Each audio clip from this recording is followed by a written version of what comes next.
শুরু করি আপনার প্রথম ঘটনা। আসসালামু আলাইকুম লিসেনার্স। আসসালামু আলাইকুম রাসেল ভাই। তো প্রথম ঘটনাতে আসলে যাচ্ছি রাসেল ভাই। এই ঘটনাটা হচ্ছে রাজারহাট নামক একটা জমিদার বাড়ির ঘটনা। ঘটনাটা ঘটে হচ্ছে 1990 সালে। যার ঘটনা তার নামটা আসলে ছদ্মনামই ব্যবহার করতে বলেছে, তার নামটা আমি ইউজ করতে পারছি না, তো তার নামটা আমি রাজীব বলে চালিয়ে দিচ্ছি। আর তার একটা মেয়ে ছিল, ওই সময় তার মেয়ের নাম ছিল হচ্ছে মণি এবং তার ওয়াইফের নাম ছিল রিনা। তো তারা ডিসাইড করে, মানে উনি আসলে আইন শৃঙ্খলা রক্ষাকারী বাহিনীর মধ্যে একজন ছিলেন, তো যার কারণে সময় কখনো হয়ে উঠে পারে নাই যে নিজের জন্য কোনো সময় বের করা বা কিছু একটা। তো এক সময় পারিবারিকভাবে ডিসিশন নেয় যে অনেকদিন যাবত তার মানে শ্বশুর বাড়িতে যাওয়া হয় না, তো যেই জায়গায় তার শ্বশুর বাড়ি সেই জায়গাতে একটা জমিদার বাড়ি আছে। তো সব মিলে শ্বশুর বাড়িতে যাওয়া আর কি, সবার সাথে নতুন নতুন মানুষের সাথে পরিচয় হওয়া। তো শ্বশুর বাড়িতে যাওয়ার পরে সে মানে গ্রামাঞ্চলটা দেখে, ওই জায়গাটা দেখে অনেক মানে অবাক হয়ে যায় যে মানে সবকিছু চেঞ্জ হয়ে যাচ্ছে, তার কাজের কারণে সে সবকিছু মিস করছে।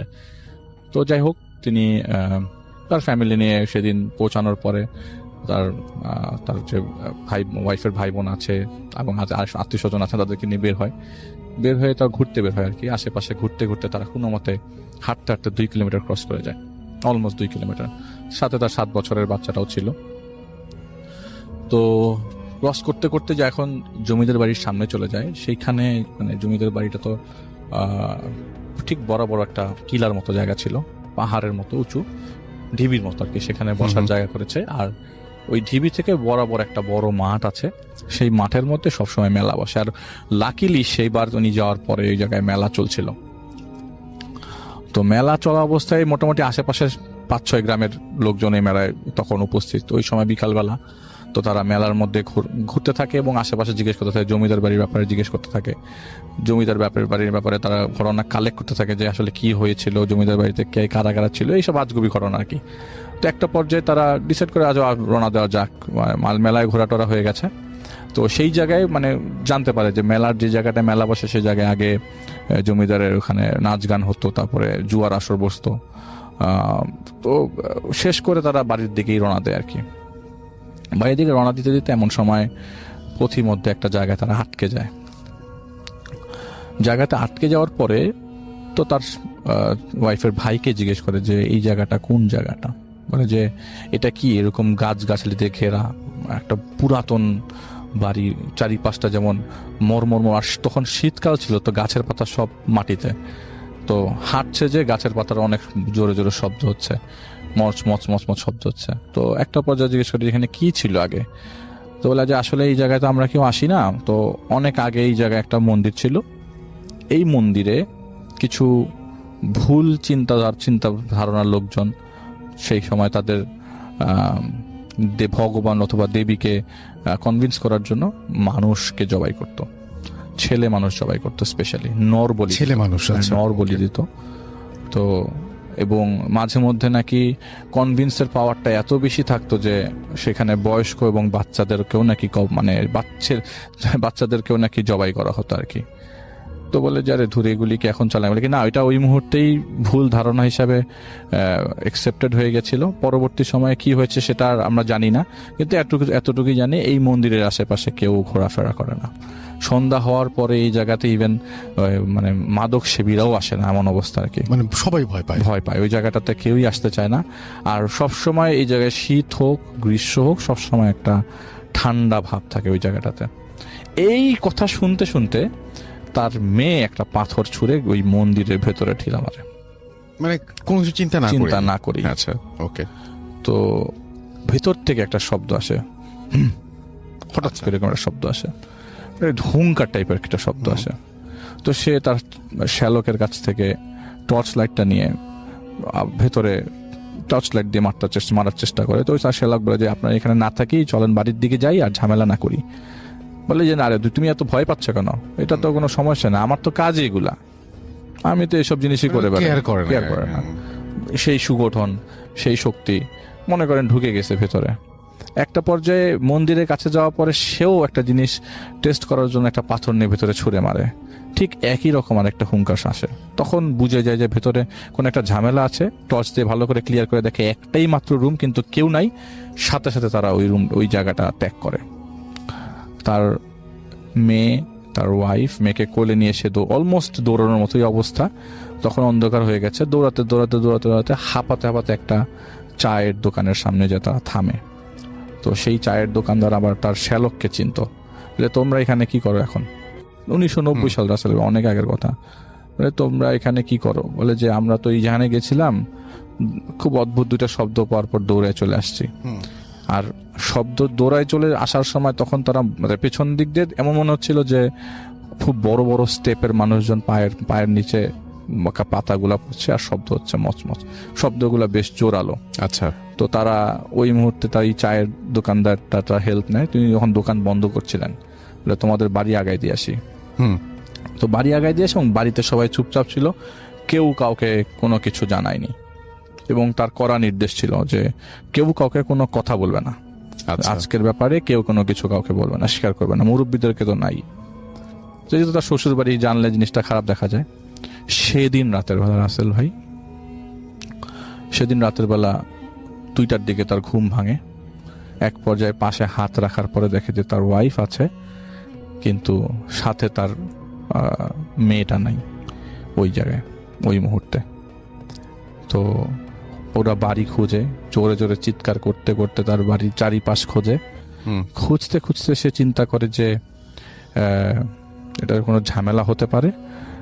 তার মেয়ে একটা পাথর ছুঁড়ে মেরেছিল, এটা তখন ওই এলাকার লোকজনদেরকে জানায় যে পাথরটা ছুঁড়ে মেরেছিল, তো কোনো ঝামেলা হতে পারে, তোমরা ওই জায়গাটায় চেক করো। আশেপাশে খুঁজে পাচ্ছেন। ইভেন ওই মুহূর্তে জমিদার বাড়ির লোকজনেরও, মানে ওইখানে যারা গার্ড হিসেবে থাকতো তারাও জেনে গেছে যে একটা ঝামেলা হয়েছে। ভিতরে তো তখন কেউ নাই, অলরেডি এভরিথিং ইজ ক্লোজড, বন্ধ সবকিছু। রাত তখন 2টার উপরে। লাঠি সোটা নিয়ে তারা ওই মন্দিরটার সামনে যায়। মন্দিরের সামনে যাওয়ার পরে শুরুতেই তারা ধাক্কা খেয়ে যায় রাসেল ভাই। একদম গাছের নিচে তার মেয়ের দেহটা পড়া, কিন্তু মাথা সাথে নাই। মাথাটা যেই জায়গায় বলি দেওয়া হতো ঠিক সেই জায়গায় পড়ে আছে। যে জায়গায় বলি দেওয়া হতো? জি, ওই জায়গায় পড়ে আছে। এই হৃদয় বিদারক মানে ঘটনা যখন আমি ডেনিভের কাছ থেকে পাই, তিনি বলছে যে এই ঘটনাটা যার কাছ থেকে শুনি সে কান্না করছিল ওই মুহূর্তে বলার সময়। এতদিন আগের ঘটনা, সিগারেট ধরাতে ধরাতে বলছে, মানে তার বুকের মধ্যে কতটা কষ্ট না থাকলে তিনি ঘটনা শেয়ার করছে। যাই হোক রাসেল ভাই, এইটাই ঘটনা। এরপরে তারা ওখানে কি ঘটেছে কি হয়েছে সেটা আর আমরা জানি না, কিন্তু ওইখানের ওই জায়গাটা এখনো ভয়ঙ্কর। Okay, thank you so much doctor Alif, আপনার প্রথম ঘটনার জন্য আপনাকে অনেক ধন্যবাদ। রাইট, আমাদের সঙ্গে আছেন আপনাদের প্রিয় আফনান ভাই, এবং আফনান ভাইয়ের ঘটনা শুনবো আমরা আজকে, এবং আশা করছি যে আফনান ভাইয়ের ঘটনা যেরকম আপনাদের পছন্দ সেরকম আজকেও অনেক বেশি ভালো লাগবে। চলুন শুনে আসি আফনান ভাইয়ের ঘটনা। থ্যাংক ইউ রাসেল ভাই। প্রিয় লিসেনার্স, আসসালামু আলাইকুম। আমি আফনান, আশা করি সবাই ভালো আছেন, সুস্থ আছেন। এখন যার ঘটনা আপনাদের সাথে শেয়ার করব, ওনার নাম সুমাইয়া আক্তার নিম্মি। এবারের যে ঘটনাটি, এটি ওনার দাদা বাড়িকে কেন্দ্র করেই ঘটেছিল। আর এই ঘটনার সাক্ষী বেশ কয়েকজন, মানে ওনার পরিবারের বেশ কয়েকজন। ওনার দাদা বাড়ি মুন্সিগঞ্জের বিক্রমপুরে। ওনার দাদা মারা গিয়েছিলেন অনেক আগে, মুক্তিযুদ্ধের ঠিক পরপরই, কিন্তু এক্সাক্ট সালটা আসলে ওনাদের ঠিক জানা নাই।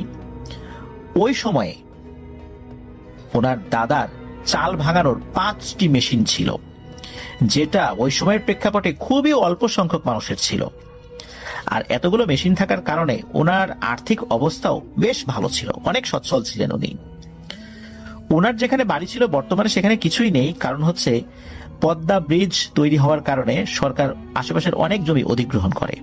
মূলত ওই অধিগ্রহণের কারণেই ওই জমিগুলো সরকারের আওতায় চলে যায়। ওনার দাদার ছিল 11টি সন্তান, ছেলে মেয়ে মিলিয়ে 11 জন। আর ওনার দাদা 2টি বিয়ে করেছিলেন। আর যে সুমাইয়া আপু হচ্ছেন ওনার দাদার দ্বিতীয় স্ত্রীর 4র্থ সন্তানের মেয়ে। ওনার দাদা ছিলেন খুবই রাগী প্রকৃতির মানুষ, কথায় কথায় রেগে যেতেন। অবশ্য তার টাকার গরমও ছিল নাকি অনেক বেশি, এটাই মূলত প্রধান কারণ হিসেবে উনি উল্লেখ করেছেন। একবার কি হয়েছে, ওনার প্রথম স্ত্রীর সাথে রাগারাগি করে ঝগড়াঝাটি করে দাদা অনেকটা জেদ করেই এই সুমাইয়া আপুর দাদিকে বিয়ে করেছিলেন। তো এইভাবেই ওনার 2টি পরিবার শুরু হয়ে যায়। সুমাইয়া আপুর দাদির ঘরে 8 জন সন্তান, 5 জন ছেলে 3 জন মেয়ে। তো এতক্ষণ তো আমরা বললাম যে ওনার পারিবারিক যেই অবস্থা সেটা নিয়ে। এবার আসুন আমরা মূল ঘটনার দিকে ঢুকে যাই। আগেকার দিনে দেখা যেত যে অনেকেই, বিশেষ করে যাদের আর্থিক অবস্থা অনেক ভালো ছিল, অনেক জায়গা জমি ছিল, তারা কি করতেন, তারা মারা যাবার পর, এমনকি তারা মারা যাওয়ার আগেই ওসিয়ত করে যেতেন যে তাদের কবরটা কোথায় হবে। বিশেষ করে ওনারা অধিকাংশ, বিশেষ করে এই ধরনের লোকেরা অধিকাংশ ক্ষেত্রেই দেখা যেত যে ওনারা ওনাদের বাড়ির পাশে কবর দেওয়ার জন্য ওসিয়ত করে যেতেন। এই জন্য কিন্তু এই সুমাইয়াপুর দাদাবাড়ি যেটা, সেখানে ওনার পূর্বপুরুষদের কবর ছিল, বিশেষ করে ওনার দাদার দাদা এবং দাদির কবর ছিল সেখানে। আর ওইটার ঠিক পাশেই একটা পুকুর ছিল, আর কিছুটা দূরে বসবাসের ভিটা ছিল। অনেক আগে থেকে কবরগুলো এখানে আছে। তো তবে কবরগুলো থাকার কারণেই হোক বা না থাকার কারণেই হোক, ছোটখাটো বা মাঝামাঝি সাইজের বা মাঝামাঝি রকমের ঘটনা আমরা যেভাবেই বলি না কেন, এরকম কিন্তু অনেকের সাথে কম বেশি ঘটেছে। ওনারা তো এখন থার্ড জেনারেশনে আছেন, এই থার্ড জেনারেশনের লোকজনও অনেক কিছু নাকি দেখেছেন। তো দাদা তো মারা যায় স্বাধীনতা যুদ্ধের পরে, আর দাদি মারা গিয়েছিলেন 2000 সালে। কিন্তু এই সুমাইয়াপুর দাদার প্রথম স্ত্রী, উনি মারা গিয়েছিলেন 2017 সালে, অনেকদিন জীবিত ছিলেন। ওনার বাবা মানে সুমাইয়াপুর বাবা, ফুপু মোটামুটি বয়স হয়ে গেছে, তখনও অবশ্য বিয়ে শাদী হয় নাই, শুধু ওনার বড় চাচার বিয়ে হয়েছিল, বাকি সবাই মোটামুটি বিয়ের বয়সে পৌঁছে গিয়েছিলেন। তো ওনার দাদার বাড়িতে সবারই কম বেশি তো হক ছিলই, সম্পত্তি তো সবাই ভাগে পাবেন। আর বেড়াতে যদি একদম না যান তাহলে তো নিজের অধিকারটা তো আসলে আদায় করাটা মুশকিলই হয়ে যায়। এই জন্য কিন্তু ওনারা বিভিন্ন সময় গ্রামের বাড়িতে বেড়াতে যেতেন, বাড়িতে থাকতেন কিছুদিন। একবার কি হলো, এই সুমাইয়াপুর বাবা এবং সুমাইয়াপুর চাচারা সবাই মিলে গ্রামে বেড়াতে গেলেন। তখন অবশ্য তাদের কারোর বিয়ে হয়নি, অনেক আগের কথা। তো বেড়াতে গেলেন সবাই, সারাদিন যেমন তেমন কেটে গেল। রাতে যখন সবাই মানে ঘুমাতে গিয়েছেন, ঘুমানোর জন্য এক একজন এক একটা রুম বেছে নিলেন। এদিকে কি হয়েছে, ওই সময়টা ছিল তো গরম।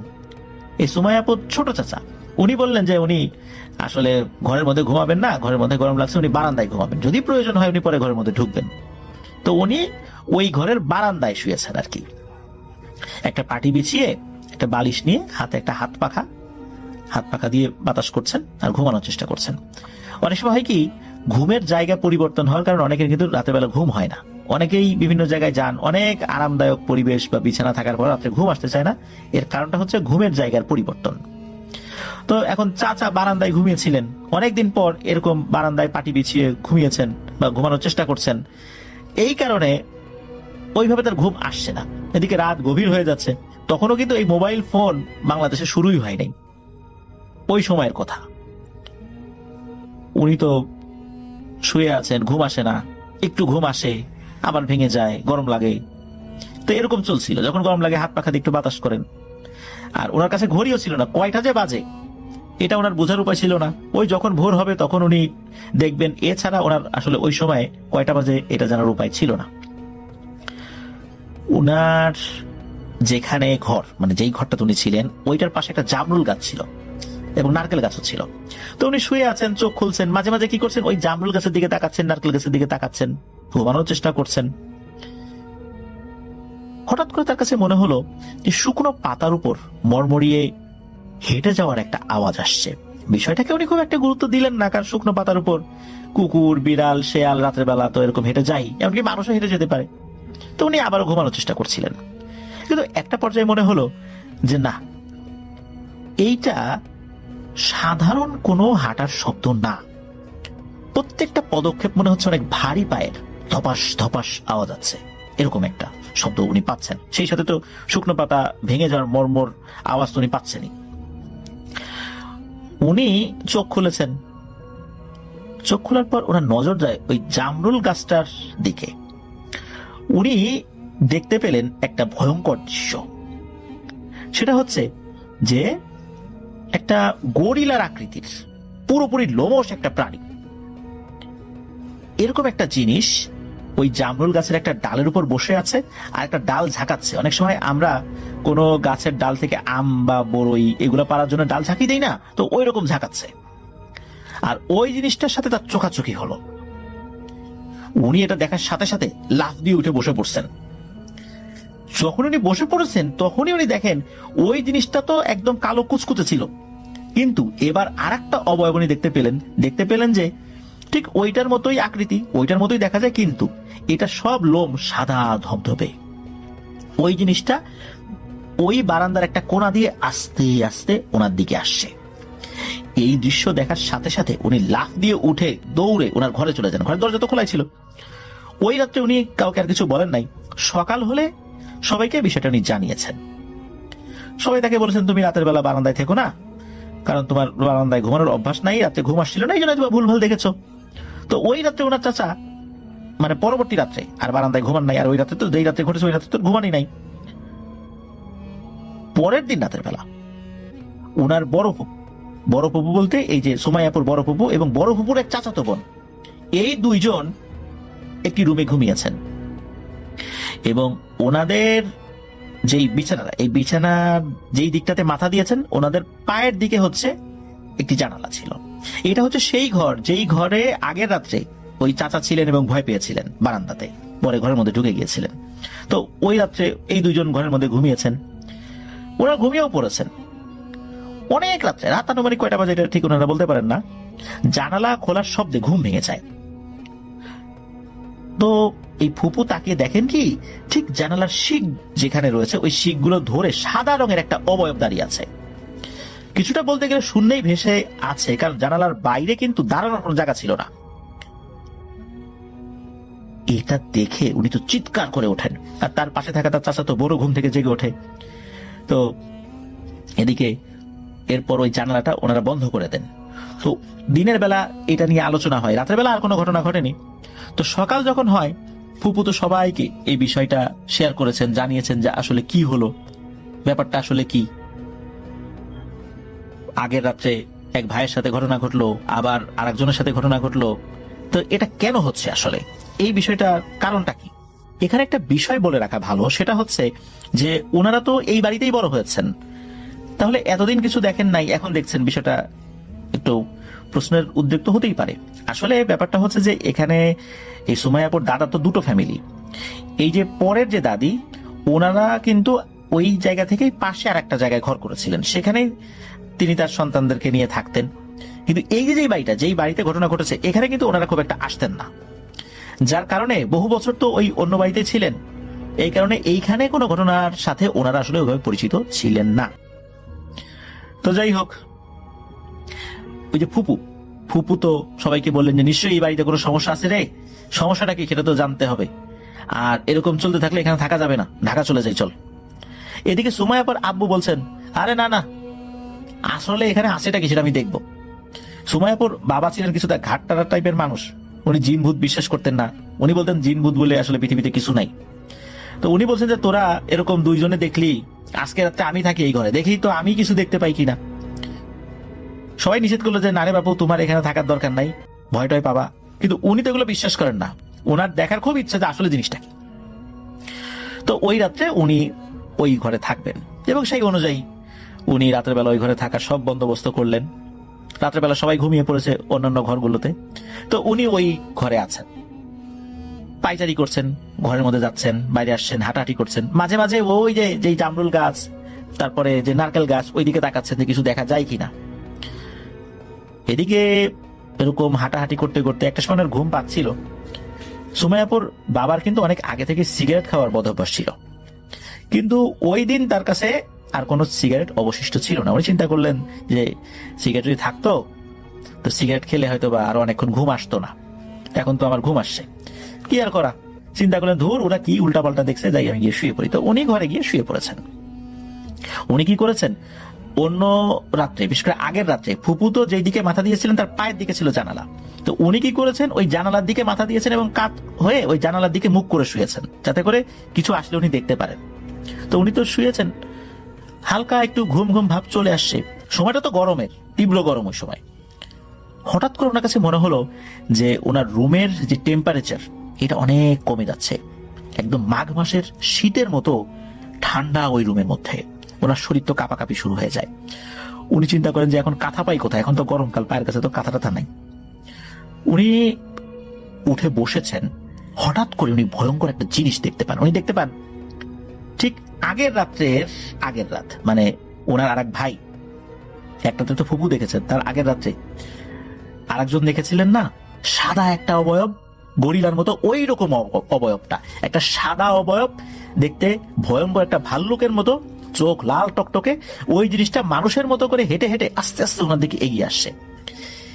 এইটা দেখে উনি মারাত্মক ভয় পান। উনি চিন্তা করেছেন জিনিসটা কি, একটু ভালো করে দেখে আসলে কেমন দেখার ভুল নাকি অন্য কিছু। উনি যে চিৎকার করবেন বিষয়টা এরকম না, কিন্তু উনি যখন ভালো করে দেখার চেষ্টা করেছেন আর কি, তখন উনি দেখেন যে ওই জিনিসটা আর নাই। সকালবেলা এই বিষয়টা সকলের সাথে শেয়ার করেন। সকলে বলেন যে দেখলি, তুইও দেখলি এই জিনিসটা। উনি তখন বলেন আরে না, আমি আসলে যেটা দেখছি এটা আমার মনের ভুল, সারাদিন চিন্তা করছি, রাতের বেলাও চিন্তা করছি, ঘুমাতে যাওয়ার সময় চিন্তা করছি, তারপর তোরা দুইজন দেখছিস, এগুলো নিয়ে আলোচনা করছি, এই জন্য মনে হয় আমি মনের ভুল হিসাবে এটা দেখছি। উনি কিন্তু স্বীকারই করছেন না, উনি আসলে এটাকে মনের ভুল ভেবে জোর করে সেটাকে প্রতিষ্ঠা করার চেষ্টা চালিয়ে যাচ্ছিলেন আর কি। তো যাই হোক, এরপরে ওনারা তো ঢাকাতে চলে আসেন। এরপর তো বহু বছর চলে যায়, এর মধ্যে এই সুমাইয়াপুরা তো ওনারাও যখন হয়েছেন, ওনারাও আর ওইভাবে যান নাই, ওনার বাপ চাচারাও খুব একটা যায় নাই। এরপর যখন এই যে পদ্মা ব্রিজের রোডের জন্য মূলত যখন কাজ শুরু হয়, তখন এই জমিগুলো সরকার নিয়ে নেবে, এই ঘর বাড়ি আর থাকবে না, তখন এই বাপদাদার শেষ স্মৃতিটা দেখার জন্য, একটা থাকার জন্য, তখন কিন্তু সুমাইয়াপুরা গিয়েছিলেন। তখন কিন্তু এই যে দাদার আগের পক্ষের সন্তানরাও আসছিলেন আর কি, তাদের ছেলেপেলেরাও আসছিল। তো তখন উভয় পক্ষের লোকজনই আলোচনা করেছিল, ভাই বোনের আলোচনা করেছিল যে আসলে এরকম ঘটনা এখানে হয় কিনা। তখন সবাই বলেছিল যে হ্যাঁ এখানে হয়, বিশেষ করে ওই যে পূর্বপুরুষ যারা ছিলেন, মানে দাদা এবং দাদার দাদি, তাদের কবর দেওয়ার পরে বিভিন্ন ধরনের ঘটনা এখানে ঘটেছে। তবে কারো বড় ধরনের কোনো ক্ষতি হয়নি এখানে, হয়তো বা কেউ আছে, তবে কাউকে ইচ্ছাকৃতভাবে বড় ধরনের ক্ষতি করেছে বিষয়টা এরকম না। তো এটাই ছিল ঘটনা। আরো একটা ঘটনায় চলে যাব আমরা, এবং এই ঘটনাটা একটা অডিও ক্লিপ। চলুন শুনে আসি অডিও ক্লিপটি। আশা করছি এই অডিও ক্লিপটিও আপনাদেরকে অনেক অনেক আনন্দ দেবে। চলুন শুনে আসি। আসসালামু আলাইকুম রাসেল ভাই, আমি চট্টগ্রাম থেকে রাজিয়া বলছি। আমি একজন শিক্ষানবিশ আইনজীবী এবং অবভিয়াসলি রেগুলার লিসেনারদের একজন। এর আগে ঘটনা পাঠিয়েছি 3টি, অ্যান্ড পরপর আপনার সেগুলো প্লেও করেছেন, এই জন্য অনেক ধন্যবাদ। কথা দিয়েছিলাম ব্যাক করবো, বাট ব্যস্ততার কারণে আসলে সেটা হয়ে ওঠেনি। আজ অনেকদিন পর, কাল শুক্রবার, আজকে আমার হাতে অবসর আছে, সো রাতে ঘুমা আসছে না। রাত এখন 3টা। ভাবলাম আমার নিজের সাথে ঘটা কোনো ঘটনায় আজকে আমি আপনাদের জানাবো। নিজের সাথে মানে আমরা পারিবারিকভাবে ফিল করেছি এমন ঘটনা বেশ কিছু আছে, আর কিছু এমন যেগুলো আসলে আমরা এই মুহূর্তে শেয়ার করতে চাই না, কারণ বোধহয় অনেকেই এসছেন এমন শেয়ার করেছেন, প্রবলেম ফেস করেছেন, অনেকের কাছে শুনেছি, অ্যান্ড নিজে থেকেও মনে হয় যে না, কিছু ব্যাপার আসলে একা তো নিজের কাছে রাখাই ভালো। আজকে 2006 এবং 2006-এর শেষের দিক এবং 2007-এর মাঝামাঝি কিছু সময় আমরা একটা বাসায় ছিলাম। সেই বাসায় ঘটে যাওয়া একটা ঘটনা আজকে আপনাদেরকে বলার চেষ্টা করব। সেই বাসায় আসলে যখন আমরা ইন করি, আমরা খুব তাড়াহুড়া করে বাসাটা চেঞ্জ করি, অ্যান্ড বাসাটা অবভিয়াসলি বাবার পছন্দ ছিল। বাবার পছন্দ মানে হচ্ছে মোটামুটি একটু সুবিধা দেখেই বাবা বাসা ইন করতে পছন্দ করেন। আমাদের মতো আমি বা মা যেভাবে সবকিছু একদম দেখে শুনে নিজের মন পছন্দ হলে যাব, না হলে যাব না, ওভাবে বাবা বাসা দেখেন না। খুব দ্রুত সেই বাসাটা আমরা শিফট করেছিলাম। বাসায় ঢোকার পর থেকে আসলে আমাদের খুব একটা ভালো মনে হচ্ছে না, কারণ বাসাটা ছিল কবরস্থানের অপোজিটে, অ্যান্ড মা অবভিয়াসলি কবরস্থানের অপোজিটে কোনো বাসা নিতে ইন্টারেস্টেড ছিলেন না। অ্যান্ড বাবাকে যখন আমরা জিজ্ঞেস করলাম যে বাবা আপনি কেন সিলেক্ট করলেন, আপনি জানেন আমরা কবরস্থানের অপোজিটে থাকতে পছন্দ করি না। কি বলবো, বাবা সন্তান দেখে এসেছিলেন, অপোজিটে কবর আছে, বাবা খেয়াল করেননি, সো কেয়ার করা। আমরা সবাই মিলে খুব আপসেট ছিলাম। তার উপর আবার মাসখানেক হতে না হতে নানান ধরনের কথাবার্তা শুনছি যে এখানে কোনো ফ্যামিলি এসে যেভাবে আসে, খুব ভালো কোনো ফ্যামিলি আসলো, সে কিন্তু ভালো অবস্থান নিয়ে ব্যাক করতে পারে না। কেন জানি সবাই এখান থেকে নিঃস্ব হয়ে যাওয়ার একটা রেকর্ড ছিল আমাদের আগ পর্যন্ত অন্তত। এখন অবশ্য তারা সেখানে কোনো ভাড়াটিয়া রাখেন না, জমিদার নিজের ছেলেদেরকে বিয়ে করিয়ে ছেলে বউদেরকে সে বাসাগুলো রাখেন। আমরাই ছিলাম লাস্ট ভাড়াটিয়া ওই বাসার। সো ঘটনায় যাই, ওই বাসায় যখন আমরা থাকতাম আসলে প্রায়ই দেখতাম রাত 1টা-2টার পর কেমন জানি নিস্তরার বাসা ছিল, বলে রাখি সেটা, যার কারণে আপনি হাঁটতে হাঁটতে কিন্তু জানেন আপনার হাতে লাগার কথা। সো রাত 1টা-2টার পর একদম কনফার্ম 2টার পর, মাঝে মাঝে 1টার পর সেটা খুব কম, বাট 2টার পর একদম মাস্ট আমরা রেডি থাকতাম এক সময় যে এখন শব্দ হবে। মনে হতো কেউ লাঠি দিয়ে আপনার জানালা দেওয়াল জুড়ে, বাচ্চারা করে না খেলা যে একটা লাঠি নিলাম হাতে, ঘষে ঘষে যাচ্ছি, জানালা পড়লে জানালা, দরজা পড়লে দরজায় সেই লাঠিটা ঘষে ঘষে যাচ্ছি, এরকম শব্দ হতো। এর কিছুদিন পর দেখা গেল শব্দ হচ্ছে নক করার, খুব সিরিয়াসলি কোনো মানুষ আপনার কাছে হেল্প যাচ্ছে, সেরকম নক। ফার্স্ট টাইমে যেদিন সে নকটা হলো, এতদিন আমরা অভ্যস্ত ছিলাম যে একটা লাঠি টেনে টেনে নিয়ে যাচ্ছে বা হাতের নখ টেনে টেনে নিয়ে যাচ্ছে, ইটস ওকে। বাট প্রথম দিন যেভাবে নকটা হলো, যে ইমার্জেন্সি জানাটা হলো, আমার হেল্প দরকার, আমি এবং মা দুজন একসাথে উঠে বসে যাই। বাবা কিন্তু বাইরে থাকেন, বাট সেদিন বাবাও ছিলেন আমাদের সাথে। আমি আর মা দুজনেই উঠে বসে যাই। ঘুমাতে একটু সময় লাগে, আমাদের খুব পুরোনো অভ্যাস। তার উপর আবার এই বাসে আসার পর থেকে যেহেতু এগুলো হচ্ছে, দেন ঘুমটা আসলে ভাবে আসেও না। সো মা বললো খুলে দেখবি নাকি, বাট বাবা বললো না, দরকার নাই, যেহেতু এখানে হতে থাকে এগুলা, সো আগে অবজার্ভ করো কি হচ্ছে। বেশ কয়েকবার সেভাবে নক করলো, দেন শান্ত। কেউ যদি আপনার কাছে হেল্প চায় তাহলে সে অবভিয়াসলি কথাও তো বলবে, কোনো কথা নেই, জাস্ট নক। ওকে, আমরা চুপচাপ থাকলাম, এরপর অভ্যস্ত হলাম সেটার সাথে। হ্যাঁ, 2:30, 3টা, 3:30টায় নক, খুব সিরিয়াস নক। আমরা অভ্যস্ত। প্রথম দিকে একটু ভয় লাগলো, পরে কেমন জানি মানিয়ে নি, আসলে হচ্ছেই তো। এরপর একদিন রাতে ঘুমাচ্ছি, হঠাৎ ঘুম ভেঙে গেল। আমি আর মা একই রুমে আছি, মা আমার পাশে আছেন, ছোট বোন খুবই ছোট তখন, সে 5-6 বছর এরকম একটা বয়স হবে হয়তো, মনে পড়ছে না। মা আমার পাশে, আমার চেয়ে কিন্তু মার ঘুম বেশি পাতলা। বাট কেন জানি মা শুনছেন না, আমি ক্লিয়ারলি শুনতে পাচ্ছি। অনেকগুলো লোক যখন কবর জিয়ারত করে তখন যেরকম শব্দ আপনি শুনবেন, দূরত্ব 1-2 হাতেরও বেশি না আমাদের পাশ থেকে কবরস্থানটার, যার কারণে আমি ক্লিয়ারলি শুনছি কেউ দাঁড়িয়ে কবরে দোয়া দরুদ পড়ছে, কবর জিয়ারত করছে মেবি। সো আমি অনেকক্ষণ শুনলাম এন্ড মাকেও ডাকার চেষ্টা করলাম, দেখলাম মা গভীর ঘুমে অচেতন এন্ড ওনার কোনো ফিলিংস নেই, অথচ আমার চেয়ে ওনার ঘুম বেশি পাতলা।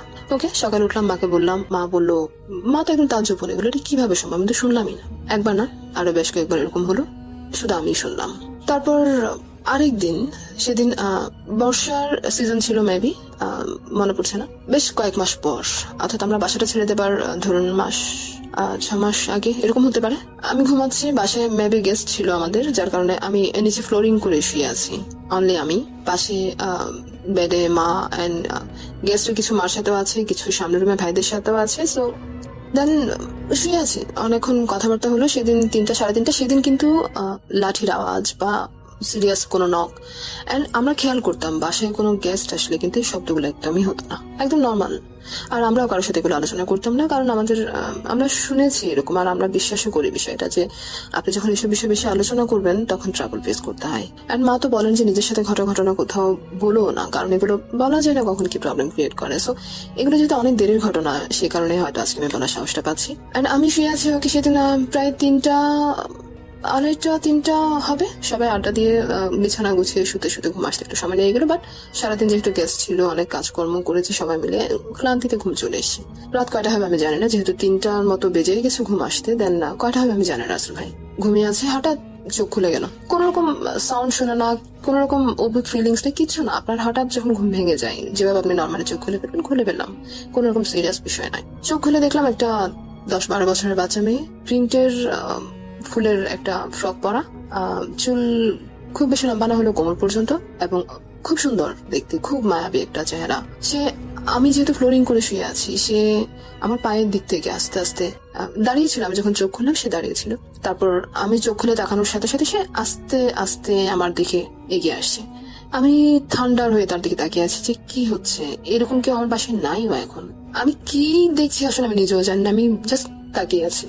তারপর আস্তে আস্তে সে এক পর্যায়ে হাতটা আমার বুক বরাবর এসে, সে দাঁড়িয়ে আছে কিন্তু সে বসেনি, সে দাঁড়িয়ে থেকে আমার বুক বরাবর জায়গাটাতে এসে জাস্ট হাতটা বাড়িয়ে আমাকে ধরতে চাইছে। হাসিটা কিন্তু তখনও বিলীন হয়নি, হাসিটা আছেই তার মুখে। সে আমাকে ধরবে, হাতটা আমার মুখ পর্যন্ত এসে আমি চিৎকার করে উঠে বসে গেলাম। কিচ্ছু নেই আমার সামনে। মা উঠে বসে গেল, কি ব্যাপার। আমি কিছু বলতে পারলাম না মাকে, আমি বলতেই পারলাম না আমি কি দেখলাম, কি হলো, কারণ আমি হিসাবই তো মিলাতে পারছি না। দেন চুপচাপ সকাল উঠলাম, মাকে বললাম। মা খুব চিন্তিত হলেন যে এই বাসা আর থাকা যাবে না, বাসা ছাড়তে হবে। তো আমাকে খুব ডিটেলসে জিজ্ঞেস করলো মা কি হলো না হলো কিরকম। আমি বললাম না, ভয়ের কিছুই নেই, তাকে দেখে আমি খুবই রিল্যাক্স ছিলাম, সমস্যা একটাই সঙ্গে ধরতে আসছিল, এর বাইরে কিছু না। সে যদি চুপচাপ দাঁড়িয়ে থাকতো আমিও হয়তো চুপচাপ তাকিয়েই থাকতাম, এরকম একটা সিচুয়েশন ছিল।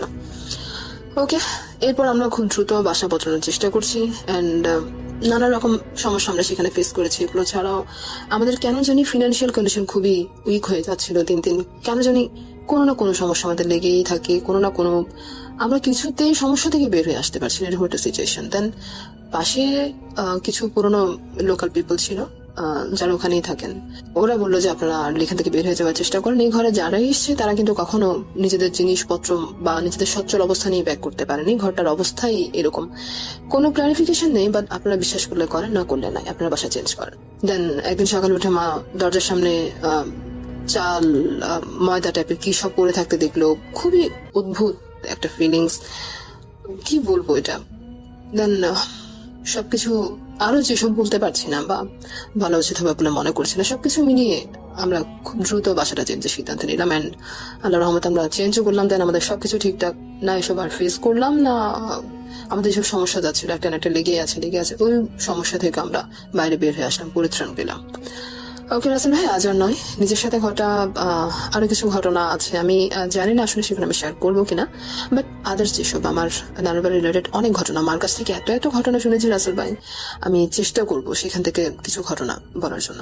বাট কবে নাগাদ সময় বের করতে পারবো জানি না, হোপ করছি যে খুব শীঘ্রই হয়তো সময় বের করতে পারবো। ওকে, ভালো থাকবেন, দোয়া রাখবেন, আল্লাহ হাফেজ। আরও একটা ঘটনায় চলে যাব আমরা, এবং এই ঘটনাটা একটা অডিও ক্লিপ। চলুন শুনে আসি অডিও ক্লিপটি। আশা করছি এই অডিও ক্লিপটিও আপনাদেরকে অনেক অনেক আনন্দ দেবে। চলুন শুনে আসি। হ্যালো রাসেল ভাই, আসসালামু আলাইকুম। আশা করি আপনি ভালো আছেন, ভালো দলে আছেন। আমি রিপন লালমনিরহাট থেকে। আজকে যে ঘটনাটা আমি শেয়ার করব, এই ঘটনাটা আমাকে একজন শেয়ার করেছেন। তিনি তার গ্রামের নাম এবং সবকিছু আমাকে জানিয়েছেন। আমি চেষ্টা করব ভিডিওটা আপনাকে পাঠানোর সময় সমস্ত কিছু ডিটেলস দেওয়ার। তো যেহেতু তার পরিচয় তিনি হাইড করতে বলেছেন, এই জন্য আমি তার পরিচয়টা আপনাকে জানালাম না। তো তিনি আমাকে যেভাবে ঘটনাটা শেয়ার করেছিলেন, আমি চেষ্টা করব আপনাদের মাঝে সেভাবে ঘটনাটা বলার। সেই সময় ছিল নিঝুম রাত, চারিদিকে ঝিঝি পোকার ডাক আর দূরে কোথাও শেয়ালের শব্দ, হুয়া হুয়া যে শব্দগুলো সেগুলো শোনা যাচ্ছিল। বাংলার মেঠোপথ ধরে হাঁটলে এখনো এমন কিছু গ্রাম পাওয়া যায় সেখানে সময় যেন থমকে যায়। এমন একটি গ্রাম, নাম হচ্ছে নিশিতপুর। এই গ্রামের একদম শেষ মাথায়, যেখানে একটি বিশাল দিঘি এবং একটা পুরনো শ্মশানঘাট আছে, সেখানেই দাঁড়িয়ে আছে রায়চৌধুরীর সেই অভিশপ্ত জমিদার বাড়ি। আজকে যে ঘটনাটা আমি শেয়ার করব সেটা হচ্ছে সেই অভিশপ্ত রায়চৌধুরীর জমিদার বাড়িকে কেন্দ্র করে। তো সময়টা ছিল আজ থেকে প্রায় 80 বছর আগে, অনেক পুরনো সময়ের ঘটনা। তখনও আসলে এখনকার মতো বাংলাদেশ, ভারত, পাকিস্তান যেরকম, তখনও দেশ ভাগ হয়নি। তো এই বাড়ির, এই জমিদার বাড়ির শেষ জমিদার ছিলেন হচ্ছে অবিনাশ রায়। লোকমুখে শোনা যায় তিনি ছিলেন প্রচণ্ড জেদি এবং কিছুটা তান্ত্রিক বিদ্যায় পারদর্শী। তার এক পরমা সুন্দরী মেয়ে ছিল, তার নাম হচ্ছে মৃণয়ী। তো মৃণয়ীর বিয়ের দিন ঘনিয়ে আসছিল, সারা বাড়ি আলোকসজ্জায় সাজানো হয়েছিল। কিন্তু বিয়ের রাতে এক রহস্যময় অগ্নিকাণ্ডে পুরো পরিবার পুড়ে ছাই হয়ে যায়। আশ্চর্যজনকভাবে দাউ দাউ করে আগুন জ্বললেও মৃণয়ী যে ঘরে শুয়েছিল সেই ঘরটা একদম অক্ষত ছিল। কিন্তু পরের দিন সকালে তাকে সেখানে পাওয়া যায়নি। মানুষ বলে সে নাকি আগুনের শিখার সাথে মিশে গিয়েছিল। মানুষ এটা বলার কারণ হচ্ছে, যখন মানুষরা তার সেই জমিদার বাড়িটা দেখতে আসে, দেখেছে সমস্ত বাড়িটা পুড়ে গেছে, শুধুমাত্র মৃণয়ী যে রুমটা, যে রুমে মৃণয়ী থাকতো, সেই রুমটাতে কোনো কিছুই পোড়া যায়নি। সেই রুমটা ছিল অক্ষত, কিন্তু তারপরও সেই বাড়িতে সেই জমিদারের মেয়েটাকে পাওয়া যায়নি। তো সেই ঘটনার পর থেকে বাড়িটা পরিত্যক্ত। গ্রামের কেউ সন্ধ্যার পর ওই দিঘির পাড়ে দিয়ে হাঁটে না বা ওই জমিদার বাড়ির সামনে যায় না। তো একসময় শহরের 3 বন্ধু যে আমাকে ঘটনাটা পাঠিয়েছে, এখানে আমি যে নামগুলো ব্যবহার করেছি সব ছন্দনাম। তো 3 বন্ধু সোহেল, রাহাত এবং আরিয়ান সিদ্ধান্ত নিল তারা এই জমিদার বাড়িতে এক রাত কাটাবে।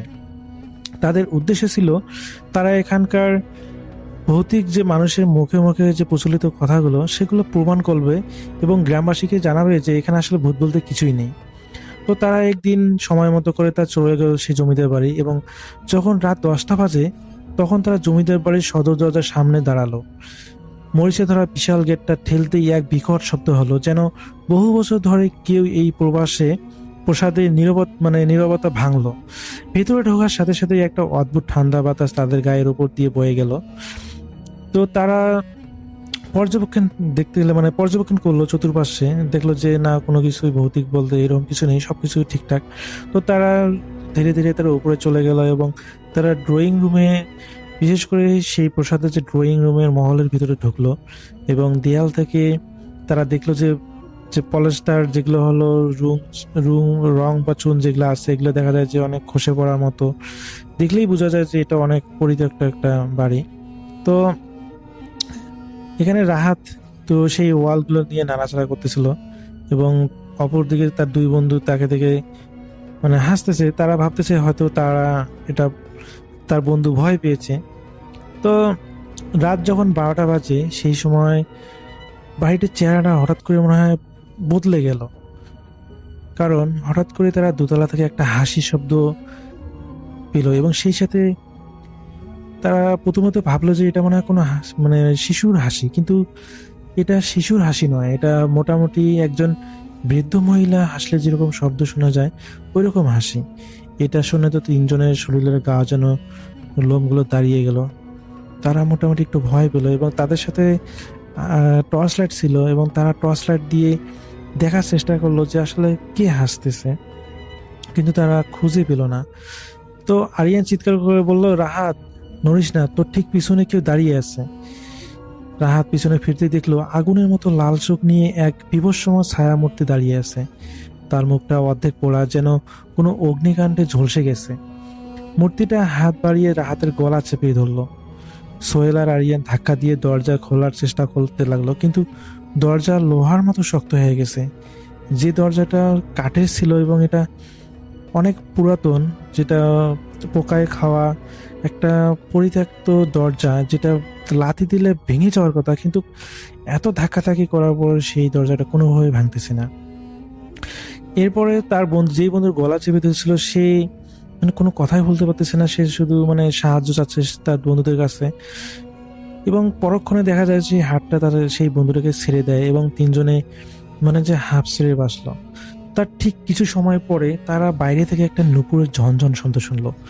এটা শুনলে তারা আবারও ভয় পেল এবং চিন্তা করলো যে এখানে আসলেই কোনো ভৌতিক ব্যাপার স্যাপার আছে, কারণ তার বন্ধুকে হঠাৎ করে একটা অবয়ব, রক্ত লাল চোখ রক্তওয়ালা অবয়ব গলা একটু আগে গলা চেপে ধরেছিল, এটা দেখে তো তারা এমনিতে ভয় পেয়েছে।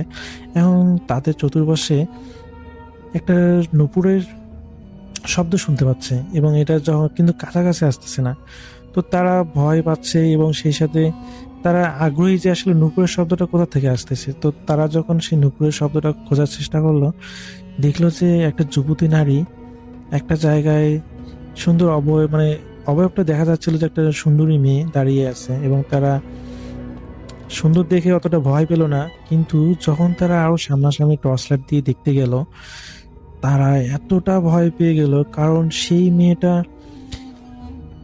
সুন্দর থাকলেও তার শরীরে অনেক জায়গায় পোড়া পোড়া এবং সেই এমন একটা রহস্যময় হাসি তাদের দিকে দেখালো, যেটা মানে তিনজন বন্ধুই ভয় পেয়ে গেল। এবং সেই মেয়েটাই এত একটা চিৎকার দেয়, এই চিৎকারে তিন বন্ধুই তাদের জ্ঞান কোনোভাবে রাখতে পারলো না এবং তারা জ্ঞান হারিয়ে ফেললো এবং তারা সব কিছুই জানে না। এবং পরের দিন যখন সকাল হলো এবং সকালে হওয়ার পর সেই জমিদার বাড়ির সামনে দিয়ে কিছু মানুষ যখন যাওয়ার সময় তারা দেখে যে তাদের তিন বন্ধুকে সেই জমিদার বাড়ির সামনে পড়ে থাকতে অজ্ঞান অবস্থায়। তো পরবর্তীতে যেহেতু এলাকার মানুষ ছিল তারা তো তাকে চেনে, যে এরা এই তিনজনকে তারা চেনে এবং পরবর্তীতে তাদের বাবা মাকে খবর দেওয়া হয় এবং তারা এসে এবং তাদের তিনজনকে জ্ঞানে ফিরে নিয়ে আসা হয়। অজ্ঞান থেকে জ্ঞানে ফিরে নিয়ে আসার পর বাড়ি নিয়ে যাওয়া হয় এবং তাদেরকে যখন জিজ্ঞেস করা হয় তখন তারা বলে যে এরকম রাতে তারা একটা প্রথম বৃদ্ধ মহিলা এবং তারপরে একটা সুন্দর একটা মেয়েকে তারা দেখেছিল। এবং পরবর্তীতে তারা জানতে পারে যে এই জমিদার বাড়িতে সেই সময় যে মিনুই মেয়ে ছিল এবং তার মা ছিল, এই দুইজন নাকি অক্ষত ছিল এবং তারপরে কিভাবে পুড়ে যায় এবং তারপর থেকে নিখোঁজ ছিল। এবং তারা নাকি এইদিকে যদি এই জমিদার বাড়িতে কেউ কখনো আশ্রয় বা অবস্থান নেয় তাদেরকে নাকি ভয় দেখায়। এটা সে অনেক আগের থেকেই চলে আসতেছে, এখন পর্যন্ত যারা এখানে অবস্থান নেয় তাদেরকে ভয় দেখায়। তো এটাই ছিল ঘটনা, আমাকে যিনি পাঠিয়েছেন। আমার কাছে ঘটনাটা ভালো লেগেছিল, যার কারণে আপনাদের কাছে শেয়ার করা। আমি জানি না ঘটনাটা আপনাদের মাঝে কতটুকু গুছিয়ে বলতে পেরেছি, ভুল ত্রুটিগুলো আমার সুন্দর দৃষ্টি দিয়ে দেখবেন। তো রাসেল ভাই, যদি ঘটনাটা পছন্দ হয় তাহলে আপনার চ্যানেলে শেয়ার করবেন। তো ভালো থাকবেন, সুস্থ থাকবেন এই প্রত্যাশায়। আল্লাহ হাফেজ। আরও একটা ঘটনায় চলে যাব আমরা, এবং এই ঘটনাটা একটা অডিও ক্লিপ। চলুন শুনে আসি অডিও ক্লিপটি। আশা করছি এই অডিও ক্লিপটিও আপনাদেরকে অনেক অনেক আনন্দ দেবে। চলুন শুনে আসি। আসসালামু আলাইকুম, আমি লতিফুর রহমান মাসরুর। আজকে আমি যে ঘটনাটি বলবো সেটি আমার আব্বুর ভাই মানে আমার আঙ্কেলের সাথে ঘটে যাওয়া একটি ঘটনা। ঘটনাটি মূলত ঘটে 2013 বা 14 সালের দিকে। আর ঘটনার কিছু পারিবারিক কারণে আমি ঘটনার সকল ব্যক্তি, স্থান এর নাম গোপন রাখবো। আশা করি আপনাদের কোনো সমস্যা হবে না। Sorry for that. আর তো কথা না বাড়িয়ে ঘটনায় চলে যাওয়া যাক। ঘটনাটি শুরু হয় 2010 বা 11 সালের দিকে। আমার আঙ্কেল তখন সদ্য বিয়ে করেন। আমার আঙ্কেল আন্টি সহ, আমার আঙ্কেল আন্টির বাবা মা সহ খুব সুন্দর একজন পরিবার গঠন করেন। এবং আমার আঙ্কেল প্রফেশনালি একজন ডক্টর ছিলেন।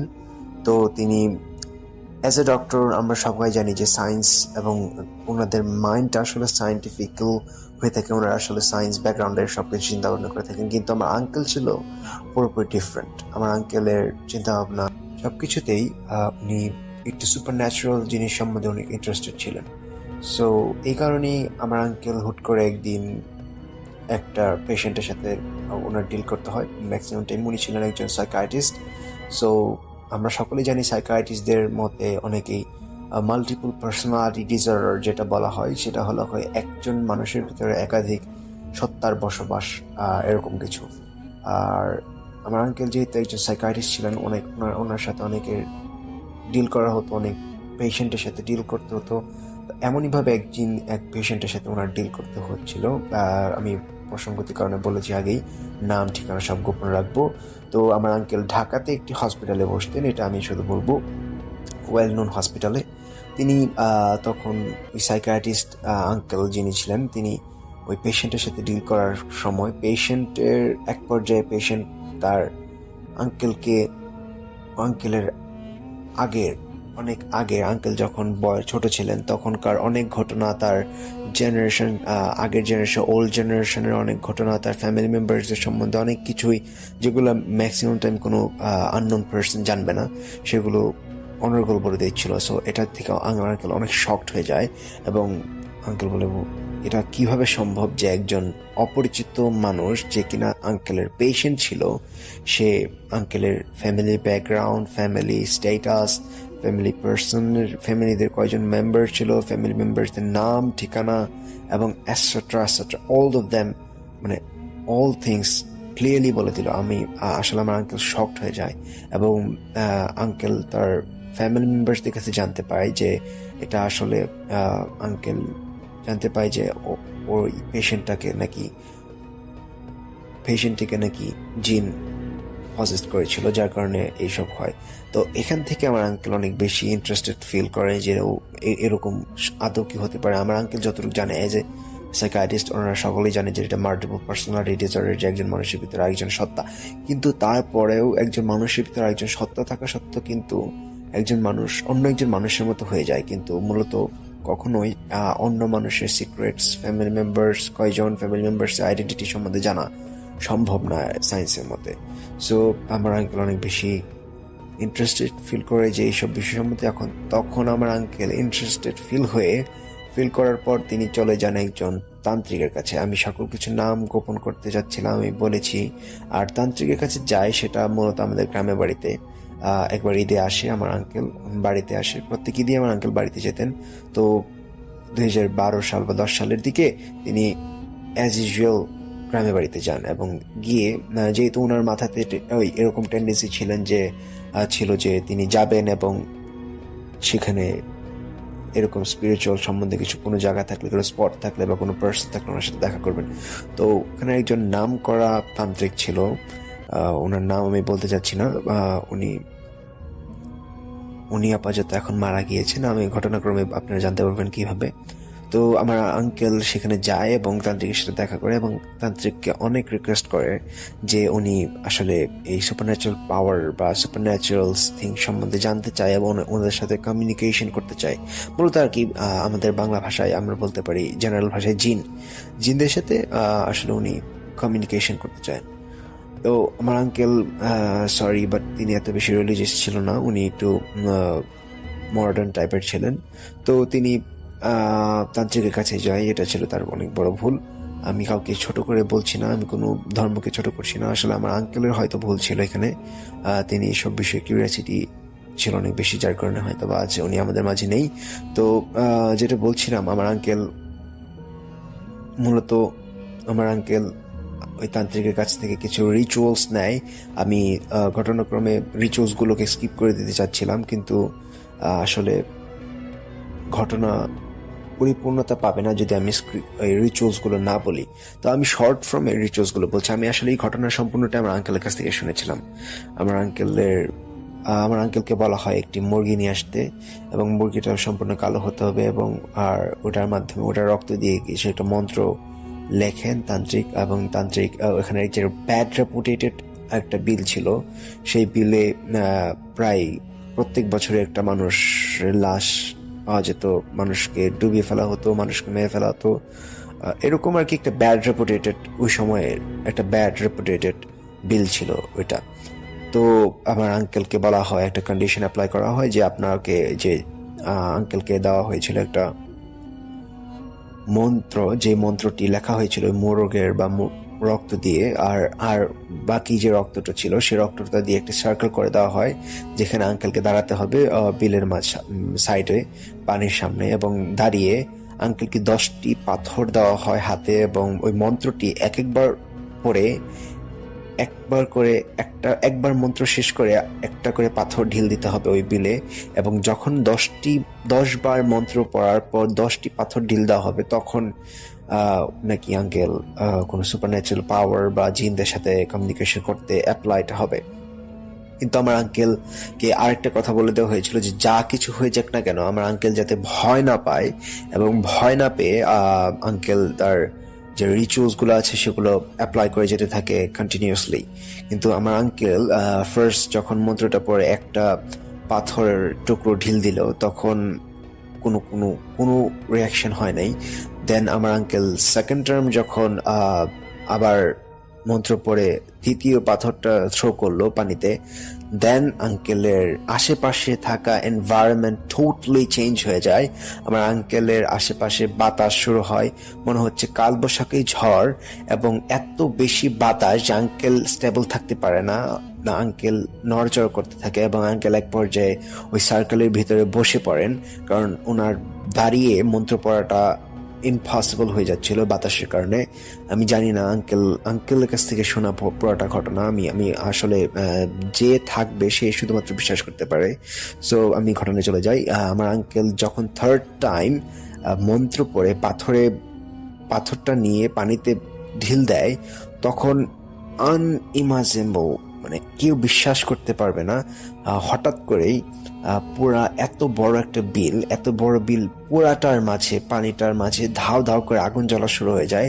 এবং আমার আঙ্কেল এই দৃশ্য দেখার পর কোনো মতেই নিজেকে কন্ট্রোল করতে পারেননি, এবং তিনি আনফর্চুনেটলি ও সার্কেল থেকে, ওই যে সার্কেলটা ছিল ওই সার্কেল ক্রস করে উনি পিছন দিক দিয়ে দৌড় দেওয়া শুরু করেন। এবং তান্ত্রিক কিন্তু বারবার বলেছিল যে কখনোই যাই হয়ে যাক না কেন, কখনোই এই সার্কেল থেকে বের হওয়া যাবে না। কিন্তু আমার আঙ্কেল সেই ভুলটা করে, এবং আমার আঙ্কেল, আমার মনে হয় আমি যদি সেই জায়গায় থাকতাম সেই সেম কাজটা করতাম, হয়তো বা আমি আনকনসিয়াস হয়ে যেতাম। আমি এই এত ভয়ঙ্কর একটা দৃশ্য যে পুরো বিল জুড়ে হঠাৎ করে উইদাউট এনি সোর্স আপনার আগুন জ্বলে যাচ্ছে, এটা তো যে কেউ ভয় পাওয়ার কথা।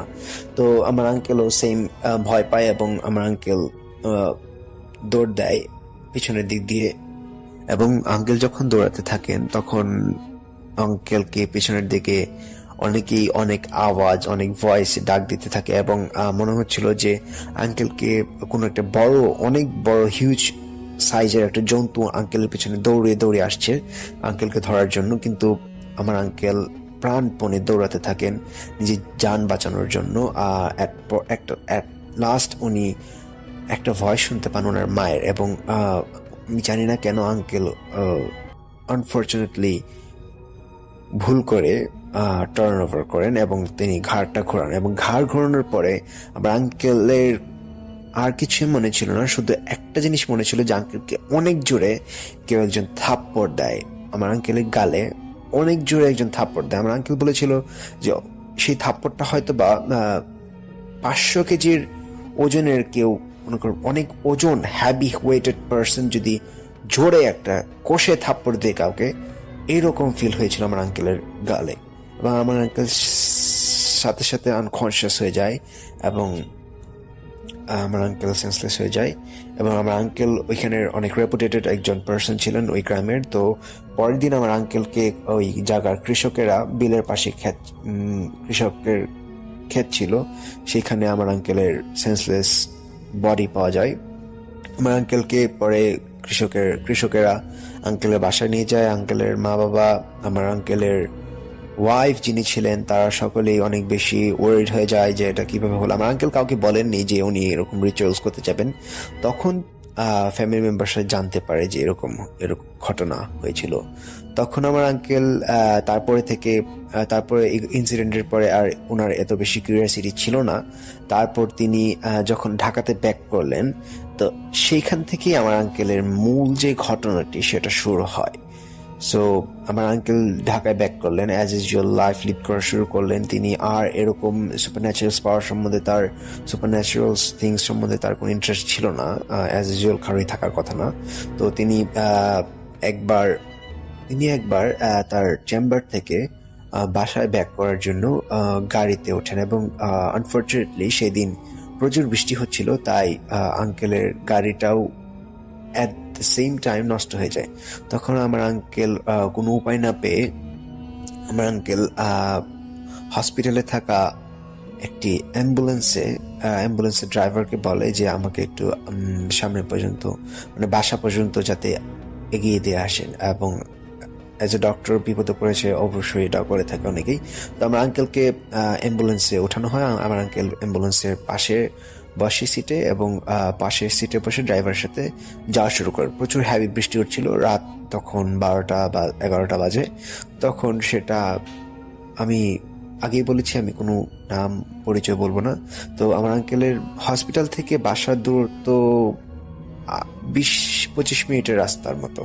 তো আমার আঙ্কেল প্রায় আধা ঘন্টা হয়ে গিয়েছে, কিন্তু আঙ্কেলের বাসায় আসার কোনো রাস্তা বা এরিয়ার মাঝে পড়ছে না। আমার আঙ্কেল কনফিউজড হয়ে যায় যে ফোনে যাকে যে রওনা দিয়েছিল 11টার দিকে, এখন বাজে 11:50, এখনো বাসায় যাওয়া হয়নি আঙ্কেলের। তো আমার আঙ্কেল ড্রাইভারের দিকে তাকিয়ে বলে, আরে কোথায় নিয়ে যাচ্ছে আমাকে, এতক্ষণ তো লাগার কথা না। পরে আমার আঙ্কেলের এই কথা শুনে ড্রাইভার বলে, ভাই আইসা পড়ছি স্যার, একটু সামনে স্যার, আর একটু সামনে, আর একটুক্ষণ লাগবে। পরে আমার আঙ্কেল অনেকক্ষণ বসে থাকে, এবং আবার যখন দেখে যে প্রায় 12:20 বাজতে চলেছে, কিন্তু আমার আঙ্কেলকে এখনো বাসায় ড্রপ করা হয়নি, আমার আঙ্কেল একটু ধমকের সুরেই ড্রাইভারকে বলে, এইটা কি হচ্ছে, এতক্ষণ লাগে নাকি?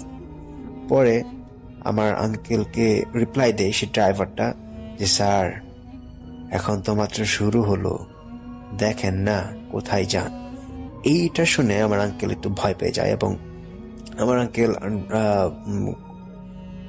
অ্যাটেন্টিভলি হয়ে উনি ড্রাইভার দিকে তাকান, এবং দেখতে পায় যে আমার ওই ড্রাইভারটার শরীরে কিছুক্ষণ আগেও একজন মানুষের মতো ছিল, কিন্তু এখন সেই ড্রাইভারটির শরীরে বড় বড় লোম, এবং ওর ড্রাইভারটির মুখটা বোঝা যাচ্ছে না, শুধু ড্রাইভারটার মুখে প্রচুর লোম আর দুটা চোখ, মানুষের মতোই চোখ, কিন্তু দুটা চোখ আর পুরো শরীরে জোরে লোম, কালো কালো বড় বড় লোম, এবং সেই ড্রাইভারটা হাসছে। আমার আঙ্কেল এটা দেখার পর সেন্সলেস হয়ে যায়, পুরোপুরি সেন্সলেস হয়ে যায়। তারপর আমার আঙ্কেলকে খুঁজে পাওয়া যায় ওই হসপিটালেরই একটা লাশ কাটা ঘর, বা যেটাকে মর্গ বলে, সেটার পাশে। তো আমার আঙ্কেল সব ঘটনা খুলে বলে, এবং সেই দারোয়ান ছিল, সেই দারোয়ানটা হসপিটালের দারোয়ানকে বলে যে ওই ড্রাইভারটা কোথায়, বলে স্যার আপনি কোন ড্রাইভারের কথা বলছেন, এরকম কোনো ড্রাইভার, এরকম কোন আইডেন্টিটি ড্রাইভারই তো নেই।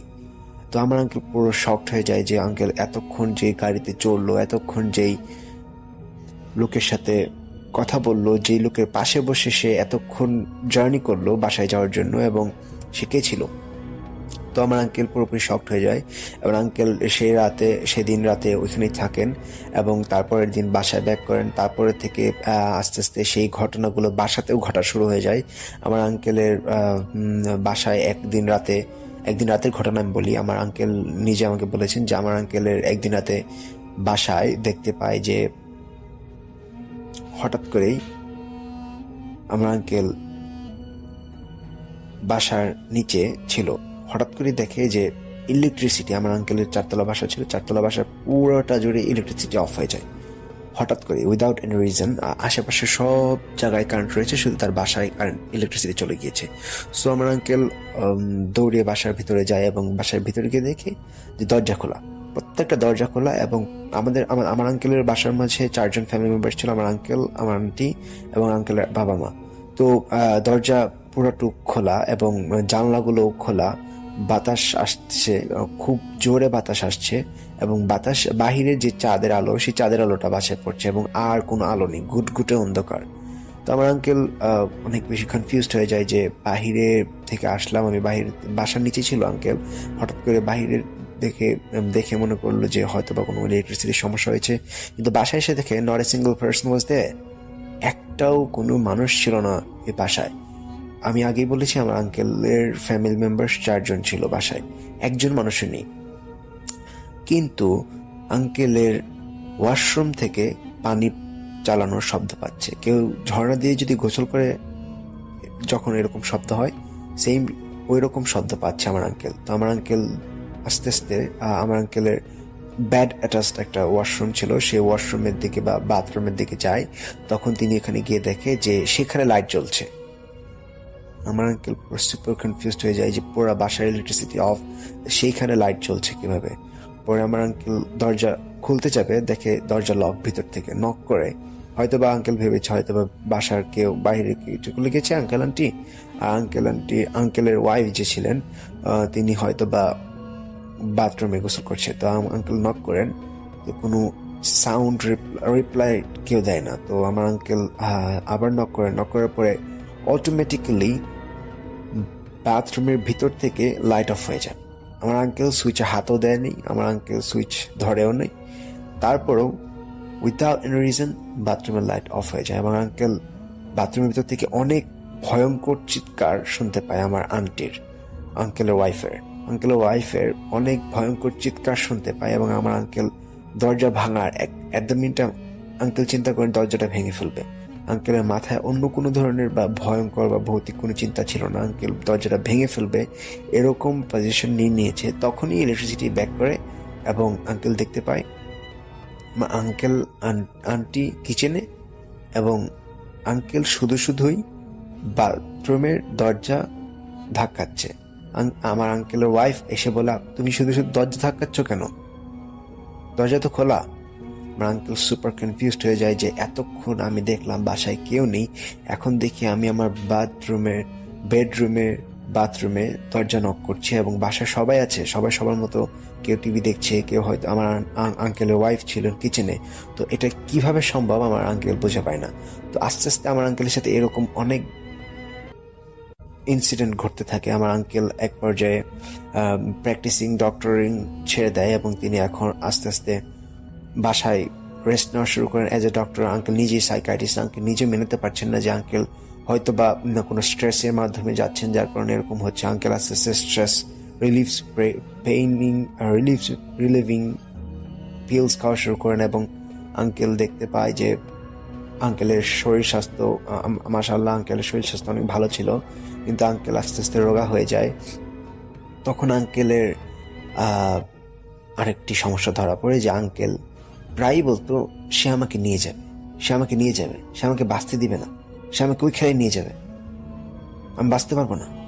এরকম অনেক উইয়ার্ড ওয়ার্ড উনি ইউজ করতেন, যেগুলো আমাদের আন্টি, আমার আঙ্কেলের ওয়াইফ বা আমার কেউই আসলে এগুলো বুঝতে পারতাম না যেগুলো কি ওয়ার্ড ইউজ করছে। তখন আমি যখন আঙ্কেলের এরকম অবস্থা হয়, আমি একবার আঙ্কেলকে ভিজিট করতে গিয়েছিলাম। আমি নিজে দেখেছি আঙ্কেল একজন অনেক সুন্দর পার্সোনালিটির অধিকারী ছিল। তখন আঙ্কেলের চুল বড় হয়ে গিয়েছে, নখ কাটছে না, গোসল করছে না, শুধু একটা রুমের একটা কোনায় ওনাকে শিকল দিয়ে বেঁধে রাখতে হতো। আপনার বিশ্বাস করবেন কিনা জানি না, আঙ্কেল পুরোপুরি একজন উন্মাদ হয়ে যায় এবং আঙ্কেলকে শিকল দিয়ে বেঁধে রাখতে হতো।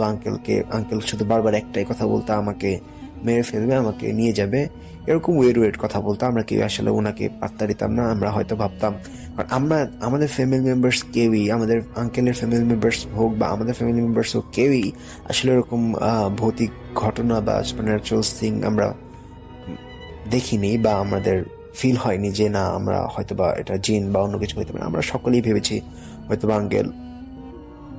আঙ্কেল হয়তো মানসিকভাবে ভারসাম্য হারিয়ে ফেলেছে। তো আমার আঙ্কেল একদিন, ঈদের কথা আমি ঈদের কথাটা বলবো যে ওই দিন আমি আমার আব্বু, আমার দাদা ভাই, ওনারা আমরা সবাই মিলে আঙ্কেলকে দেখতে গিয়েছিলাম ঈদের দিন সকালবেলা নামাজ পড়ে। তখন আমার আঙ্কেল ওই টাইমে এরকম ম্যাড ছিল বা পাগল টাইপের ছিল। তখন আমার আঙ্কেলকে ওই দিন ঈদের দিন হঠাৎ করেই ওনার আমূল পরিবর্তন হয়। উনি মানে আগে যেরকম ছিলেন পাঞ্চুয়াল, অনেক বেশি রিজার্ভ টাইপের, মানে ওনার পার্সোনালিটি রিগেইন করে, মানে উনি হঠাৎ করেই পার্সোনালিটি চেঞ্জ হয়ে যায়। আগে যেরকম পাগলামি করতো এরকম কিছুই করছে না। ঈদের দিন সকাল থেকে আমরা যাওয়ার পরে আঙ্কেল তখনও শিকল দিয়ে বাঁধা ছিল, কিন্তু আঙ্কেল সুন্দর মতো কথা বলছে, খাচ্ছে আমাদের সাথে। আমরা আঙ্কেল থেকে একটু দূরত্ব বজায় রেখে তিনজন আমরা সকলেই চেয়ার নিয়ে বসি এবং আঙ্কেলের সাথে কথা বলি, আঙ্কেলকে দেখতে যাই। তো আমার আঙ্কেলের 3টা বিড়াল ছিল। আমি বিড়ালের কথা কেন বলছি পরে বলছি। আমার আঙ্কেলের 3টা বিড়াল ছিল। ওই 3টা বিড়াল আঙ্কেল অনেক বেশি প্রিয় ছিল। তো সেই 3টা বিড়াল একটা বিড়াল আমার আঙ্কেলের সাথে কথা যখন আমরা বলছিলাম, তখন হঠাৎ করেই আমার আঙ্কেলের পাশ দিয়ে ঘোরাঘুরি করছিল। যেহেতু ওনার পালতু বিড়াল প্রায় ওনার কাছে যাবে, এটা স্বাভাবিক। তখন হঠাৎ করেই আঙ্কেলের ভয়েস চেঞ্জ হয়ে যায় এবং উনি ঘর করতে থাকে, এরকম টাইপের আর কি। মানে ওনার একটু কেমন জানি একটু ভয়েসটা চেঞ্জ হয়ে যায় এবং উনি ঘর করতে থাকেন। এবং হঠাৎ করেই ওই বিড়ালটা, যে আঙ্কেলের যে 3টা বিড়াল ছিল সেটার মধ্যে যে একটা বিড়াল ছিল বলেছিলাম, ওই বিড়ালটাকে ধরে, আপনি বিশ্বাস করবেন কিনা জানি না, এটা যে দেখেছে সে শুধু বিশ্বাস করবে, আমরা নিজের চোখে দেখেছি। ওই বিড়ালটাকে ধরে ওই বিড়ালের ঘাড়ে একটা বড় করে কামড় বসিয়ে দিল আমার আঙ্কেল। যেটা দেখার পর আমরা ওই টাইমে আমরা কি করবো আমরা নিজেরও বুঝতে পারছিলাম না। হঠাৎ করে এরকম একটা জিনিস হয়ে যাবে আমরা নিজেরও ভাবতে পারিনি। আমাদের আঙ্কেল কামড় দেয় এবং কামড় দেওয়ার পরে ওনার মুখে, পুরো মুখ জুড়ে, বডিতে, ইভেন আমাদের পায়েতেও এসে অনেক রক্ত লাগে, ছেটা লাগে। বিড়ালটা ওইখানে স্পট ডেড হয়ে যায়। তো তারপরে আঙ্কেলকে আসলে স্লিপিং পিল খাওয়ানো শুরু করা হয় এবং অনেক ইনজেকশন দেওয়া হয়, কারণ উনি একটু ফেরোশাস টাইপের হয়ে যাচ্ছিল। তো এরপর আমার আঙ্কেল এই ঘটনাটি প্রায় 1 বছরের রিদম ঘটনা আমি আপনাদের বলেছিলাম। তো এরপর আমার আঙ্কেলকে হঠাৎ করেই একদিন খুঁজে পাওয়া যায় না। আমার আঙ্কেলকে খুঁজে পাওয়াই যায় না। হঠাৎ করেই আমার আঙ্কেলকে পাওয়া যায় 5 দিন বা 6 দিন পরে আমার আঙ্কেলকে খুঁজে পাওয়া যায় ঢাকার রেলওয়েতে। আঙ্কেলের বডিটা, জি আমি আবার বলছি, আমার আঙ্কেলের বডিটা খুঁজে পাওয়া যায়। আমার আঙ্কেলকে আসলে মারা যায় হলো গিয়ে 2012 লাস্টের দিকে বা 13-র দিকে। আমার আঙ্কেলের বডিটা পাওয়া যায় ওই ঢাকা রেলওয়েতে। ঢাকা রেলওয়ের কর্তৃপক্ষদের কাছে জানা যায় যে আমার আঙ্কেলকে হঠাৎ করে ট্রেন ঢুকছে রেলওয়ে দিয়ে। অ্যাট দ্যাট টাইম হঠাৎ করে একজন লোক, মানে আমার আঙ্কেল যিনি ছিলেন, তিনি হঠাৎ করেই রেল লাইনের সামনে লাফ দেয় এবং আমার আঙ্কেলের বডির উপর দিয়ে ট্রেন চলে যায়। আসলে আমি জানি না আমার আঙ্কেলের দোষের কারণে হয়তো বা আজ আমার আঙ্কেল আমাদের মাঝে নেই। সো আমি এই ঘটনাটি শেয়ার করার মূল উদ্দেশ্য হলো হয়তো বা এই ঘটনাটি এত বেশি ভৌতিক না, কিন্তু এই ঘটনাটি আমার জন্য একটি শিক্ষা যে আমরা আসলে যে চাই অনেকে সুপারন্যাচুরাল পাওয়ার সম্বন্ধে জানতে। আমরা চাই যে আমাদের অনেকের ইন্টেনশন থাকে যে আমরা একটা জিনের সাথে রিলেশন হবে বা আমাদের একটা জিনের সাথে কথা হবে, কমিউনিকেশন হবে, ওরা কিরকম আমাদের ইন্টেনশন থাকে এরকম। কিন্তু আমি আসলে এখন আর চাই না আসলে এসব সম্বন্ধে জানতে, কিন্তু ঘটনাগুলো জানি, এটা আমার ইচ্ছা, নিজের ইচ্ছা। আসলে এগুলো জানা উচিত। আমি নিজেও পছন্দ করি ঘটনা, কিন্তু আসলে এটার জন্য বাড়াবাড়ি করা একদমই উচিত না। এটা আমার আল্লাহ সুবহানাহু ওয়া তাআলাও না করেছেন এবং আমাদের মহানবী সাল্লাল্লাহু আলাইহি ওয়াসাল্লাম না করেছেন। সো এগুলো আসলে করা উচিত না। আর আমি সকলকে রিকোয়েস্ট করব যে এইসব জিনিস নিয়ে, এগুলো আসলে one kind of black magic, right? এগুলো আসলে করা উচিত না, কারণ কখনোই এগুলো দিয়ে কোনো লাভ হয় না। সো আমি আপনাদের সকলকে রিকোয়েস্ট করবো যে এগুলো আপনারা করবেন না। জি, আসসালামু আলাইকুম। এটাই আমার ঘটনা ছিল। আরও একটা ঘটনায় চলে যাব আমরা, এবং এই ঘটনাটা একটা অডিও ক্লিপ। চলুন শুনে আসি অডিও ক্লিপটি। আশা করছি এই অডিও ক্লিপটিও আপনাদেরকে অনেক অনেক আনন্দ দেবে। চলুন শুনে আসি। আসসালামু আলাইকুম রাসেল ভাই, আমি মেহবুবা রহমান মৃদুলা বলছিলাম বন্দর নারায়ণগঞ্জ থেকে। আশা করছি ভালো আছেন, আপনি সবসময় ভালোর দলে। তো আজকে যে ঘটনাটা শেয়ার করব সেটা আমাদের স্কুল কেন্দ্রিক। আমি কারণবশত স্কুলটার নাম উল্লেখ করছি না। তো প্রথমে যে ঘটনাটা শেয়ার করব সেটা হচ্ছে একটা স্টুডেন্টের সঙ্গে। তো আমাদের স্কুলের বর্ণনাটা দিলে এরকম দাঁড়ায় যে আগে 1969 সালের দিকে সেই একটা মানে খুব খারাপ অবস্থা ছিল স্কুলটার। তখন বিল্ডিং হয়নি, তখন টিনের বেড়া দিয়ে ক্লাস করানো হতো। তো এর পাশে ছিল ডোবা। যখন রিকনস্ট্রাকশন করে যখন বিল্ডিংটা উঠানো হয়, তো দুই সাইডে ছিল বিল্ডিং, মাঝখানে একটা ডোবা ছিল। তো আমার যে টিচার ছিল, তো উনি, আর এটা বলে রাখা ভালো যে ওইটা সম্পূর্ণ মেয়েদের স্কুল ছিল। তো আমার টিচার যিনি ছিলেন, তো উনি একদিন কি করছিলেন যে ক্লাস হচ্ছিল ওনাদের দুপুর দিকে। তো দুপুরবেলা উনি ক্লাস করতে করতে খুব বোর হয়ে যান। তো বোর হয়ে যাওয়ার পরে একটা সময় উনি বাহিরের দিকে তাকান। যেহেতু স্কুলের ভেতরে একটা ডোবা ছিল, তো হঠাৎ করে ওইখানেই তাকিয়েছিলেন। তো হঠাৎ করে দেখলেন যে একটা ছায়া মূর্তির মতো, মেয়ে ছায়ার মূর্তির মতো কিছু একটা ডোবা থেকে উঠে আসলো ভোর দুপুর তখন। তো উনি দেখে একটু মানে ভয় পেয়ে যান যে আমি কি দেখলাম।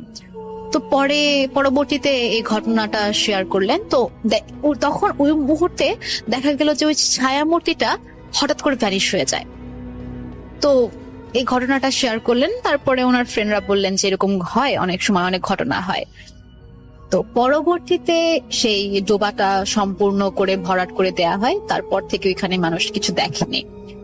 তারপরে যেটা হয়, আমি যখন ক্লাস 6-এ পড়ি, এটা আমাদের ক্লাসের একটা স্টুডেন্টের সঙ্গে হয়ে যাওয়া একটা ঘটনা। তো আমাদের আমাদের বিল্ডিংটা ছিল 5 তলা, এন্ড ওই 5 তলা নিচতলার ওয়াশরুমে কেউ যেত না, এন্ড বেশিরভাগ ওয়াশরুম ছিল বন্ধ করা, 2-একটা ওয়াশরুমটা খোলা ছিল। তো একদিন এরকমই আমাদের আবার খুব কড়া করে বলে দেওয়া হতো যে ওয়াশরুমে গেলে কেউ একা যাবে না, কেউ কাউকে সঙ্গে নিয়ে যাবে। তো ওই দিন কি হলো যে মেয়েটা গেল, ওয়াশরুমে গেল, বাট ওই দিন কাউকে নিয়ে যায়নি। তো ওই দিন টিফিনের টাইমে আমাদের আবার এখানে ইনস্ট্রাকশন দেওয়া আছে যে টিফিনের টাইম শেষ হবার সঙ্গে সঙ্গে ক্লাসে ঢুকতে হবে। টিফিনের পরে কিছু 2 মিনিট পরেও কেউ খাবার নিয়ে ক্লাসে ঢুকতে পারবে না। তো ওই দিন কোনো কারণবশতে বা কিছু হয়েছিল, তার জন্য ওর টিফিনের টাইমটা একটু ওভার হয়ে যায়। তো ও খাচ্ছিল। তো যেহেতু ও খাচ্ছিল, আমাদের নিয়ম নেই যে টিফিনের পরবর্তী সময়ে ক্লাসে ঢোকার।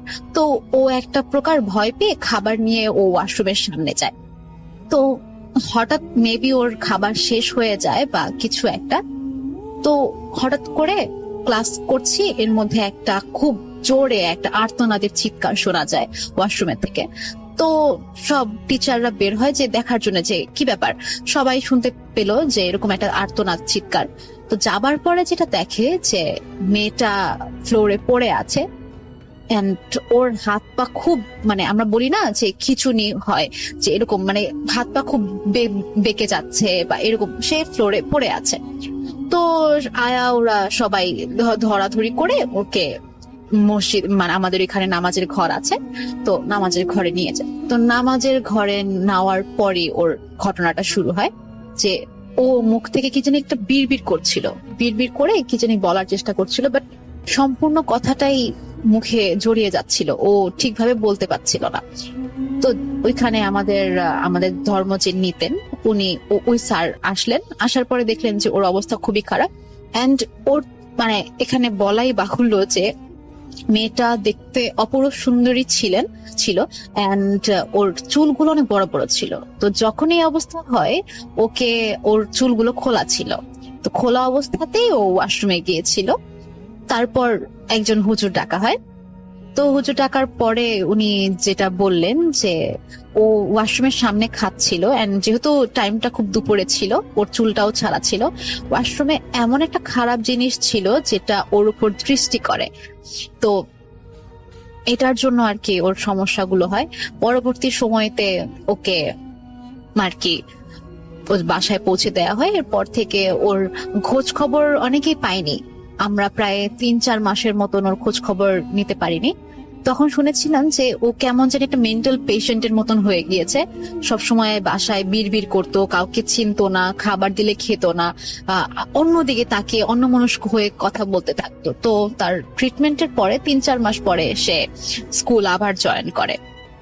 তো আরেক দিন নেক্সট ডে আমি যখন ক্লাস 8-এ পড়ি, তখন ওই টাইমটাতে আমাদের নামাজের সময় একটি ব্রেক দেওয়া হতো, যে নামাজ পড়তে চাও পড়তে পারো।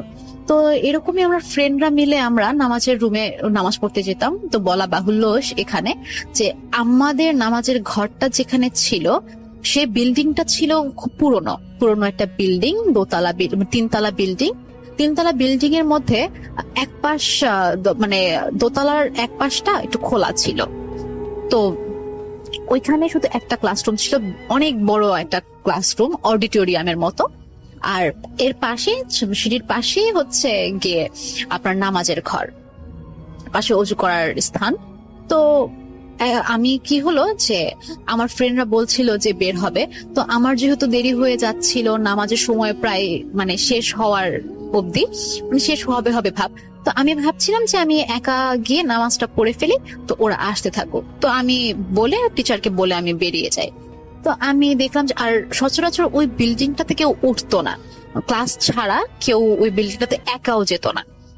তো আমি একাই উঠলাম, অজু করে শেষ করলাম, তো নামাজের রুমে ঢুকলাম। নামাজ রুম একদম পুরা ঠিকঠাক।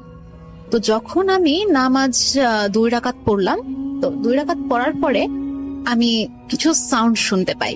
সাউন্ডটা হচ্ছে জুতার সাউন্ড ছিল, যে কেউ শু পরে, আমাদের শু পরতাম আমরা সবাই, তো শু পরে কেউ উঠছে, সিঁড়ি দিয়ে উঠছে, তাও খুব দৌড়ে উঠছে। মানে এমন মনে হচ্ছিল কেউ দৌড়ে 3তলায় যাচ্ছে, 3তলা থেকে দোতলায় নামছে। বাট এরকম কোনো চান্স নেই ক্লাস চলাকালীন সময়ে মেয়েরা এরকম হুড় করে দৌড়ে যাবে বা নিচে নামবে, এরকম কোনো কিছুই নেই।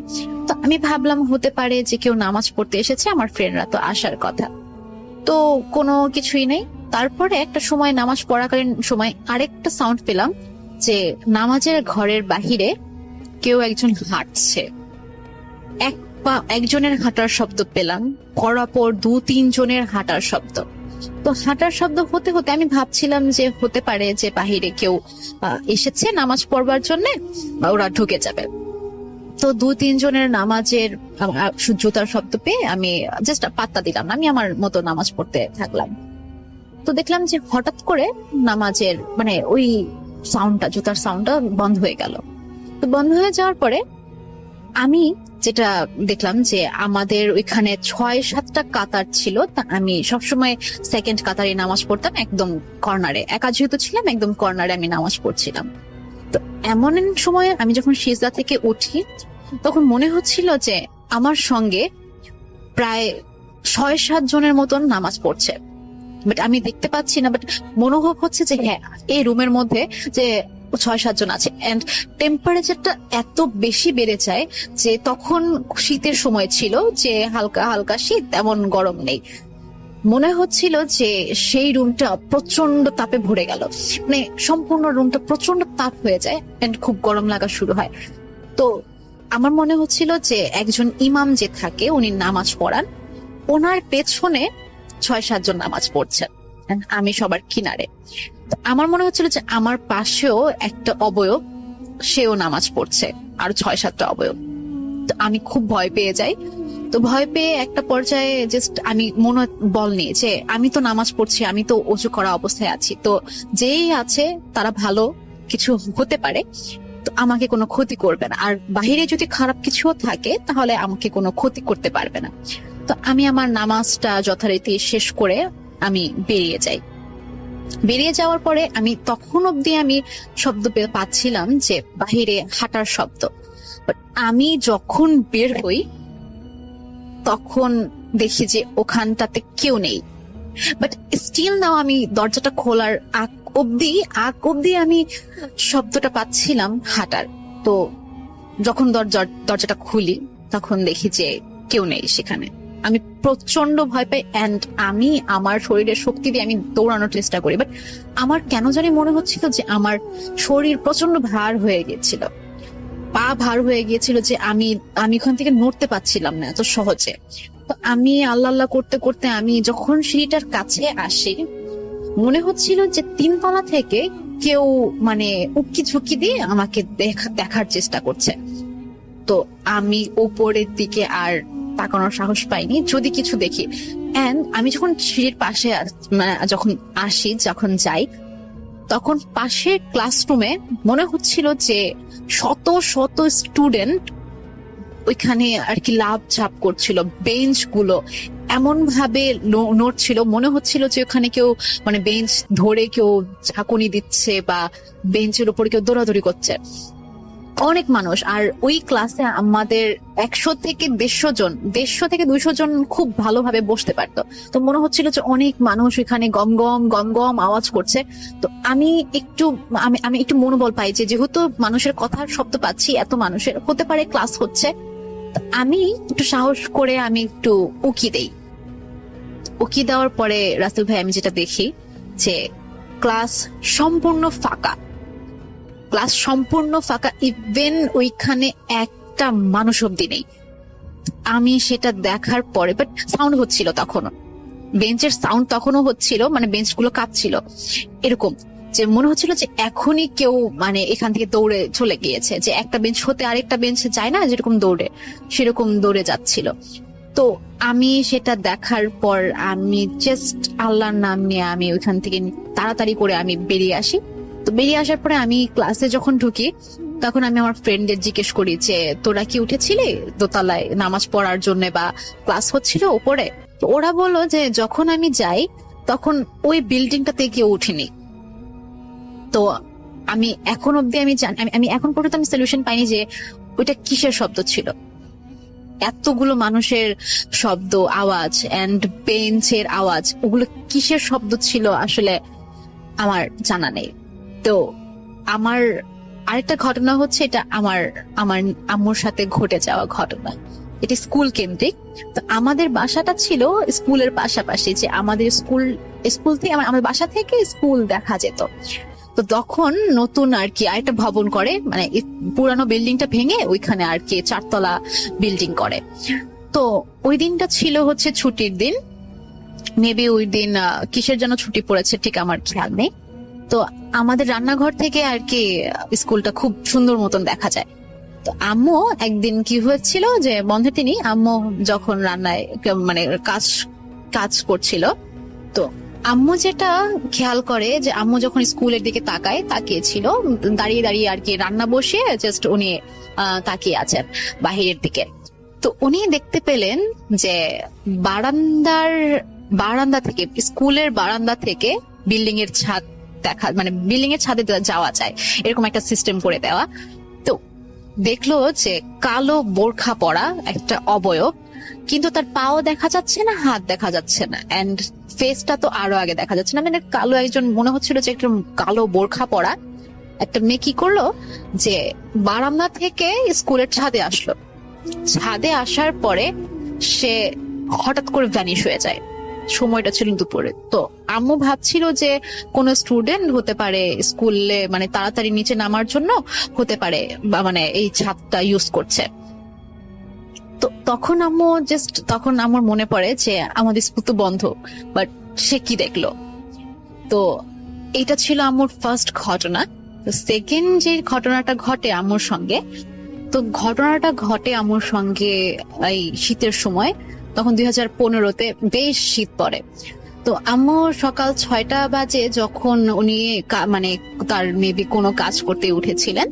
তো যেহেতু আমি বললাম যে আমাদের রান্নাঘর থেকে আর কি স্কুলটা খুব সুন্দর করে দেখা যায়, তো উনি মাঝে মাঝে প্রায় সেখানে দাঁড়িয়ে দাঁড়িয়ে ওইখানে কিচেনে দাঁড়িয়ে দাঁড়িয়ে দেখেন যে বাচ্চারা কি করছে বা মানে তার দেখতে খুব ভালো লাগে বাহিরের দৃশ্যটা। তো উনি দেখলেন যে বাহিরে প্রচন্ড কুয়াশা, এমন কুয়াশা যে 2 হাত পর্যন্ত মানে কিছু দেখা যায় না। মানে আমি যদি 2 হাত পরে দিই, মানে 2 হাত পরে আমি কিছু দেখবো না, এতটা পরিমাণ কুয়াশা। মানে পাশাপাশি যে বিল্ডিং সেটাও দেখা যাচ্ছিল না। বাট আম্মা একটা জিনিস খেয়াল করে যে আমাদের স্কুলের ছাদে খুব সাদা করে কিছু একটা বসে আছে। তো আম্মু ফার্স্টে ভাবলো যে হতে পারে উনি ভুল কিছু দেখছেন। তো উনি অনেকক্ষণ তাকিয়েছিলেন। তো তাকিয়ে থাকার পরে যেটা দেখলেন যে ছাদের একদম কর্নারে একটা সাদা অবয়বের মতো খুব জ্বলছে, একজন মনে বলে না যে খুব নূরের আলো বা এরকম কিছু একটা জ্বলছে। তো ওইটা 3 হাত পা গুটি সুটি করে বসে আছে, যেরকম আমরা দেখি না যে বয়স হয়ে গেলে বয়স্ক মানুষরা যেরকম করে বসে, 2 হাত পা একসঙ্গে করে মাথাটা মাঝখান 2 পায়ের মাঝখানে দিয়ে যেভাবে বসে। তো পূর্ব দিকে মুখ করে উনি বসেছিলেন, সাদা কাপড় পরা, একদম পুরো সাদা, যে কুয়াশার মাঝখানেও তাকে দেখা যাচ্ছে। তো আম্মু সেটা দেখে একটু চমকে ওঠে। বাট আমার আম্মু খুব সাহসী, তার সঙ্গে এর আগেও অনেক ঘটনা ঘটেছে, তো উনি দেখতে দেখতে অভ্যস্ত। তো উনি আর কি বেশি পাত্তা না দিয়ে উনি আমার মামাকে ডাকলেন, ছোট মামাকে ডাকলেন যে একটু আয় এখানে, একটু দেখে যা জিনিসটা কি। তো আমার মামা যখন আসেন, মানে 1 মিনিটেরও কম হবে, তখন এসে দেখে যে সেই জিনিসটা ভ্যানিশ হয়ে যায়, সঙ্গে সঙ্গে ভ্যানিশ হয়ে যায়। তো এরপরে ওই পরবর্তীতে এই স্কুল নিয়ে অনেক ঘটনা আমার সঙ্গে ঘটে। তো ইভেন ইফ আমি যখন ক্লাস 9-এ পড়তাম, তখন এই ঘটনাটা 2015 সালের দিকে এই ঘটনাটা আমার সঙ্গে ঘটে যায়। 2014 সালের ঘটনা এটা। তো একদিন কি হয়, আমার খুব কেমন যেন শরীরটা খুব খারাপ লাগছিল, তো আমি লিভ নিয়ে আমি চলে আসি স্কুল থেকে। তো আসার পরে আমি হঠাৎ আমার খুব ঘুম পাচ্ছিল, তো আমি ঘুমিয়ে যাই। তো ঘুমের মধ্যে আমি একটা স্বপ্নে দেখলাম যে আমাদের স্কুলের একটা বিল্ডিং ছিল, এক সাইডের বিল্ডিং 3 তলা পুরনো, সেখানে আমরা ক্লাস করতাম। তো আমি দেখলাম যে আমরা দোতলায় ক্লাস করতাম, আমি দেখলাম যে আমাদের ক্লাসের বাইরে একজন বারান্দায় দাঁড়িয়ে আছে। তো দাঁড়িয়ে আছে, সে পরনে ছিল হচ্ছে কালো কাপড়, কালো কাপড়ের মতন পরে সে বারান্দায় একটা বেঞ্চ রাখা ছিল, সে বেঞ্চের উপরে দাঁড়িয়ে আছে। তার ভাবটা এরকম ছিল যে সে এখনই এই বেঞ্চ থেকে উপর থেকে লাফ দেবে, দোতলা থেকে লাফ দেবে। তো আমি প্রচন্ড ভয় পেয়ে যাই। এন্ড আমার সঙ্গে যে ফ্রেন্ডটা ছিল, আমি বলছিলাম বারবার, আমি চিৎকার করছিলাম যে বলছিলাম যে তুমি এখানে কেন দাঁড়িয়ে আছো, তুমি লাফ কেন দিবে, তুমি এটা করো না করো না। তো এটা বলতে বলতে সে হঠাৎ করে হাওয়ায় মিলিয়ে যায়, সঙ্গে সঙ্গে আমার ঘুম ভেঙে যায়। তো আমি ভাবলাম যে আমি কি দেখলাম এটা। তো যাই হোক, আমি সব ভুলে যাই। তো সেম পরের দিন আমি আবার ঘুমাই, পরের দিন সেম একটা স্বপ্ন দেখি যে আমি আমাদের ক্লাসের বাহিরে দাঁড়িয়ে আছি দোতলায়, সে কালো অবয়বটা ঠিক আমাদের পিছু নিয়েছে। আমি আমার ফ্রেন্ড যাচ্ছি, যাবার পরে সেই কালো অবয়বটা আমাদের পিছনে পিছনে দৌড়াচ্ছে। আমি প্রচন্ড ভয় পাচ্ছি, আমি প্রচন্ড ভয় পেয়ে আমি খুব চিৎকার করছি যে আমার পেছনে এসো না, আমি খুব ভয় পাচ্ছি, তুমি আমার থেকে দূরে সরে যাও, আমার থেকে দূরে সরে যাও, আমার সামনে এসো না। তো সেই অবয়বটা আমাদের পেছনে খুব দৌড়াদৌড়ি করছিল। যাই হোক, আমি এটা দেখে আমি ঘুম থেকে উঠে যাই। পরের দিন আমি আম্মুকে কিছু বলি না। তো আমি অ্যাজ ইউজুয়াল আমি স্কুলে যাই, স্কুলে গিয়ে আমার সব কারিকুলাম ঠিকঠাক করি। তো এর পরের দিন তৃতীয় দিন যেটা হলো, তৃতীয় দিন আমি আসলাম স্কুল থেকে, বাসায় এসে ঘুমালাম। তো রাতের বেলা যেটা স্বপ্নে দেখি যে আমাদের স্কুলে সিঁড়ির এখানে একটা সাদা কাপড় পরা কে যেন একজন দাঁড়িয়ে আছে, মহিলার নাম মেয়ে, ঠিক এটা বয়সে বোঝা যায় না, সাদা শাড়ি পরা, তার চুলগুলো খোলা, চুলগুলো কিছু সামনে দেয়া আছে। তো সে আমার সঙ্গে কিছু একটা কথা বলতে চাইছে, বাট আমার সঙ্গে মানুষ থাকার জন্য ও আমার সঙ্গে কথা বলতে পারছে না, তো আমার থেকে দূরে দূরে সরে যাচ্ছে। যখনই আমি একা থাকছি তখন আমার সঙ্গে এসে কথা বলার চেষ্টা করছে। তো এটা দেখে আমার ঘুম ভেঙে যায়। তো আমি পরবর্তীতে আমার মাকে, চতুর্থ দিনের দিন আমি আমার মাকে সবকিছু খুলে বলি যে আম্মু এরকম হয়েছে। তো আমার ফ্রেন্ডকেও আমি সেই ঘটনাটা শেয়ার করি যে আমি 3 দিন যাবত আমি কি দেখছিলাম স্বপ্নে, এটা সেটা। তো ওই দিন ছিল শুক্রবার। তো ভূত এফএমে শুনলাম যে আপনি বলছিলেন ভাইয়া যে এরকম কিছু একজন আত্মার সঙ্গে আমরা কন্টাক্ট করতে পারি, যে কথা বলতে পারি, তারা আমাদের সঙ্গে যদি কথা বলতে চায়, আমরা তাদেরকে দেখি না বা শুনি না, বাট কোনো না কোনো মেসেজ তারা আমাদেরকে দিয়ে যায়, আমাদের সঙ্গে কথা বলার চেষ্টা করে, এন্ড আমরা যদি তার সঙ্গে কন্টাক্ট করার চেষ্টা করি তারা আমাদের সঙ্গে কথা বলে। তো এই জিনিসটা শুনে আপনি যখন এই কথাটা বলেছিলেন তখন হঠাৎ করে আমি জাস্ট ভাবি যে শনিবার দিন যেহেতু স্কুল খুলবে, তো আমি এই জিনিসটা অ্যাপ্লাই করব। তো যেই কথা সেই কাজ, শনিবার দিন স্কুলে গেলাম। যাওয়ার পর আমার ফ্রেন্ডকে বলছিলাম যে আমি তো একই স্বপ্ন 3-4 দিন যাবত দেখছি। তো যেহেতু রাসেল ভাই বলছিলেন যে এরকম কোন স্পিরিটের সাথে কন্টাক্ট করা যায় বা কন্টাক্ট করা যেতে পারে, তার জন্য আমি ওদের সাথে কথা বলবো। তো আমি বললাম যে সিঁড়ির মধ্যেই, যেহেতু আমি বারবার দেখছিলাম যে সিঁড়ি নিয়ে রিলেটেড কিছু, তো আমি বারবার বলছিলাম যে তুই এখানে থাক, আমি একটু কথা বলি।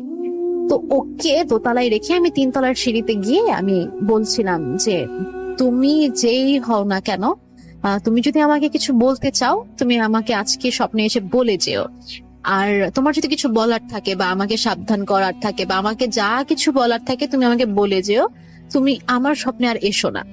কারণ তুমি যখন আমার স্বপ্নে আসো আমি প্রচন্ড রকমের ভয় পাই, তোমাকে দেখলে আমি প্রচন্ড ভয় পাই। আমাকে তুমি আর প্লিজ ডিস্টার্ব করো না, তোমার যদি কিছু বলার থাকে তুমি বলে যেও, আমি জানি তুমি আমাকে শুনতে পাচ্ছ, যদি তুমি কিছু হও, তোমার কোনো অস্তিত্ব থাকলে তুমি আজকে আমাকে যা বলার বলে যেও, এর পরবর্তীতে আমার সঙ্গে প্লিজ কন্টাক্ট করার চেষ্টাও করো না, এন্ড আমার স্বপ্নে তুমি আর এসো না, আমি তোমাকে প্রচন্ড ভয় পাচ্ছি।